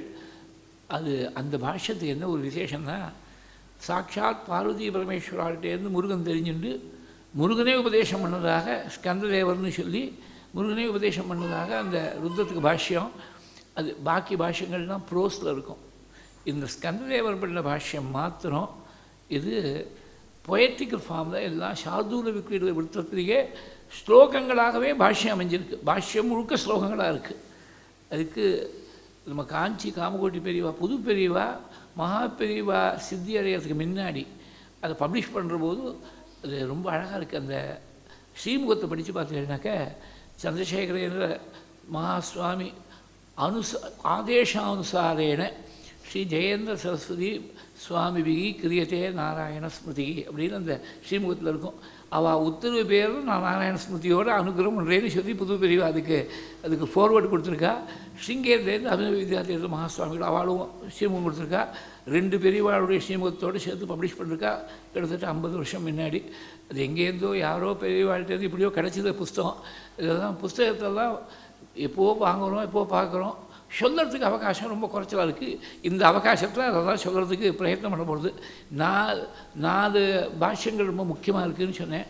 ஒன்று விஷ்ணு சூரியோடது, ஒன்று ஸ்கந்ததேவரோடது. அது வந்து சிவரகசியத்தில் சாயன பாஷ்யம்னா வித்யாரண்யா பட்டபாஸ்கர்னு ஒன்று பாஷ்யம் இருக்குது. இந்த வித்யாரண்யா என்ன பண்ணிருக்காருன்னா ஒரே வார்த்தைக்கு ஏராளமான அர்த்தங்கள். ருத்ரங்கிற சப்தத்துக்கு ஒரு 10 அர்த்தம் கொடுத்துருக்கேன். நினச்சி பார்க்க முடியுமா? நமக்கு எவ்வளோ பெரிய பொக்கிஷத்தை கொடுத்துருக்க. எல்லாத்தையும் எக்ஸாஸ்டிவாக நம்ம பார்க்க முடியுமான்னு தெரியாது. எந்த அளவுக்கு முடிகிறதோ சார் எப்படி அனுகிரகம் பண்ணுறாரோ அப்படி நாளையிலேருந்து ஆரம்பித்து இந்த ருத்ரத்துடைய அர்த்தத்தை முக்கியமான பதங்களுக்காவது முக்கியமாக எடுத்து ஸ்ரீருத்ர பாஷ்யத்தை அனுசரித்து நாளைக்கு பார்க்க போகிறோம். ஏன்னா ருத்ரம் வேறு இல்லை, பரமேஸ்வரன் வேறு இல்லை. அதனால தான் ருத்ரனுடைய ஸ்ரீருத்ரம்னு பேரே. ருத்ரன்னா பரமேஸ்வரன் தானே அர்த்தம். அவனுடைய பேர் தான், அவனுடைய மந்திரத்துக்கும் அந்த பேர் தானே வந்திருக்கு. அவனுடைய மூச்சுக்காத்து தானே அந்த வேதம். அதனால் திரையீ வேத்தியம், வேதங்களால் தெரிந்து கொள்ள வேண்டிய பரமாத்மாவை அந்த வேதத்துடைய சாரமாக இருக்கக்கூடிய ஸ்ரீருத்ரத்தில் எப்படி கொண்டாடிருக்காங்கிறது தான் நாளைக்கு தான் நமக்கு தொடர்ந்து விஷயம். எல்லோரும் சிரவணம் பண்ணி பரமக்ஷேமத்தை அடையிறது. நாளைக்கு ஏகாதசியாக இருக்குது. முதல் நாளே எப்போதும் அனௌன்ஸ் பண்ணுறது வழக்கம். ஏகாதசி இந்த சன்னவதி தர்ப்பணம் பண்ணுறவாளுக்கு நாளைக்கு வெதிபார தர்ப்பணமாக இருக்குது. தர்ப்பணம் பண்ணாலும் ரொம்பவே தர்ப்பணம் பண்ணுறவாளுக்கு சந்தேகம் வருது. தர்ப்பணம் பண்ணால் சாப்பிடணும்னு கம்பல்சரி இல்லை. தர்ப்பணம் பண்ணிவிட்டு சுத்தோபவாசம் வேண்டான்னு பித்ருகள் ஒரு அனுகிரகம் பண்ணி கொடுத்துருக்கா. அதனால் ஜலம் கூட பானம் பண்ணாமல் இருக்க வேண்டாம். ஏதோ பால் சாப்பிடலாம், பழம் சாப்பிடலாம். அதுபோல் நமக்கு அது போலுமே. அந்த அளவுக்கு உபவாசம் இருந்தால் போதுமே நமக்கு. அதனால் நாளைக்கு வெத்திபாத தர்ப்பணமும் இருக்குது, ஏகாதசி புண்ணியகாலமாகவும் இருக்குது.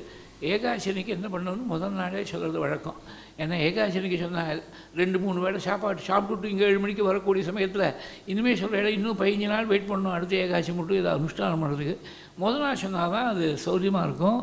ஏகாதசியாம் து சர்வேஷாம் கர்த்தவியம் போஜனத்வயம்னு சாஸ்திரம். என்னென்ன இது சொல்லுங்க. இந்த மாதிரி சாஸ்திரங்கள்லாம் கொஞ்சம் நிறைய சொல்லுங்க. என்னெல்லாமோ சொல்லிட்டு இருக்கேன் இல்லைங்க. ஏகாதசியாம் து சர்வேஷாம் எங்களுக்கு புரியுது. இந்த சம்ஸ்கிருதம் தான் புரியுது. கர்த்தவியம் போஜனத்வயம். போஜனம்னா எல்லாருக்கும் தெரிகிறது. துவயம்னா 2 முறை சாப்பிடணும் போல் இருக்குது. நான் ஏற்கனவே ஒரு நாளைக்கு 3 முறை சாப்பிட்டுருக்கேன். இந்த 3 + 2 5, 3 × 2 5, 3 × 2 6 சொல்லுங்க. அப்படி அர்த்தம் இல்லை. ஏகாதசியாம் து சர்வேஷாம் கர்த்தவியம் போ ஜனா துவயம். ஹே ஜனங்களே 2 காரியம் பண்ணணும். சுத்தோபவாச பிரசமஹா. சுத்தோபவாசம்னா ஜலம் கூட பானம் பண்ணாமல் இருக்கிறது. அதுக்கு அபியாசமும் வேணும், மனசில் திருப்தி ரொம்ப முக்கியமாக. மனசில் திருப்தி வேணும். அது முடியலைன்னா ஏதோ 1 முறை 2 முறை தீர்த்தம், ரொம்ப அடிக்கடி அரை மணி நேரத்துக்கு ஒரே தீர்த்தம் குடிச்சுட்டே இருக்கக்கூடாது. அது உபவாசத்துக்கு ஹானின்னு வாக்கியம் இருக்குது. அதனால் தீர்த்தம் குடிச்சிட்டு மாத்திரம் இருக்க முடியலைன்னா பால் குடிச்சிட்டு இருக்கலாம். பால் சாப்பிட்டா பிராமணனுக்கு விரதபங்கம் வராது. பயோ பிராமணஸ்ய விரதம் யவாகூரா ஜன்யஸ்யா வேதம் தான் பிரமாணம். கஞ்சி சாப்பிட்டா விரதத்துக்கு பங்கம் வராதுன்னு க்ஷத்ரியனுக்கு சொல்லிருக்கு, பிராமணனுக்கு பால்.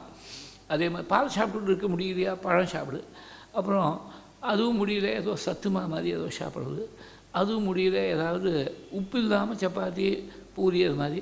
அதுவும் முடியல, உப்பு போட்டு சாப்பிட்றது. அதுவும் முடியல, இந்த 10 உப்பு இதெல்லாம் ஒன்றும் கவலைப்படாமல் இட்லி தோசை உப்புமா ஏதோ ஒன்று. மொத்தத்தில் கடைசி பட்சம் அன்னமாவது சாப்பிடாமல் இருக்கணும். அன்னம் சாப்பிட்டுட்டா ஒவ்வொரு பதுக்கு அன்னமும் நாய் அமேத்தியத்துக்கு சமம் ஏகாசனிக்கு சாப்பிட்டா. இது பெரியவா கிட்டத்தட்ட 50 பக்கம் தெய்வத்தின் குரலில் பார்த்தீங்கன்னா 50 பக்கம் சொல்லியிருக்கா, உபவாசத்தை பற்றி சொல்லியிருக்கா.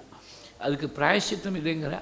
அதனால் இது ஒன்றும் பெரிய சிரமமான விஷயம் இல்லை, நாம் நினைக்கிற மாதிரி இல்லை. வயத்துக்கு தெரியாது. நீங்கள் சாதமாக போடுறேடா, உப்புமாவாக போடுறேடா, இட்லியாக போடுறேடா, தோசையாக போடுறேடா, சப்பாத்தியாக போடுறேடா, பழமாக போடுறேடா, வயத்துக்கு தெரியாது. எல்லாம் இந்த நாக்கு படுத்தக்கூடிய பாடே தவிர நாக்குக்கு தான் வித்தியாசம் தெரியும். நினச்சி பாருங்களேன், வயதுக்கு வித்தியாசம் தெரியுமா?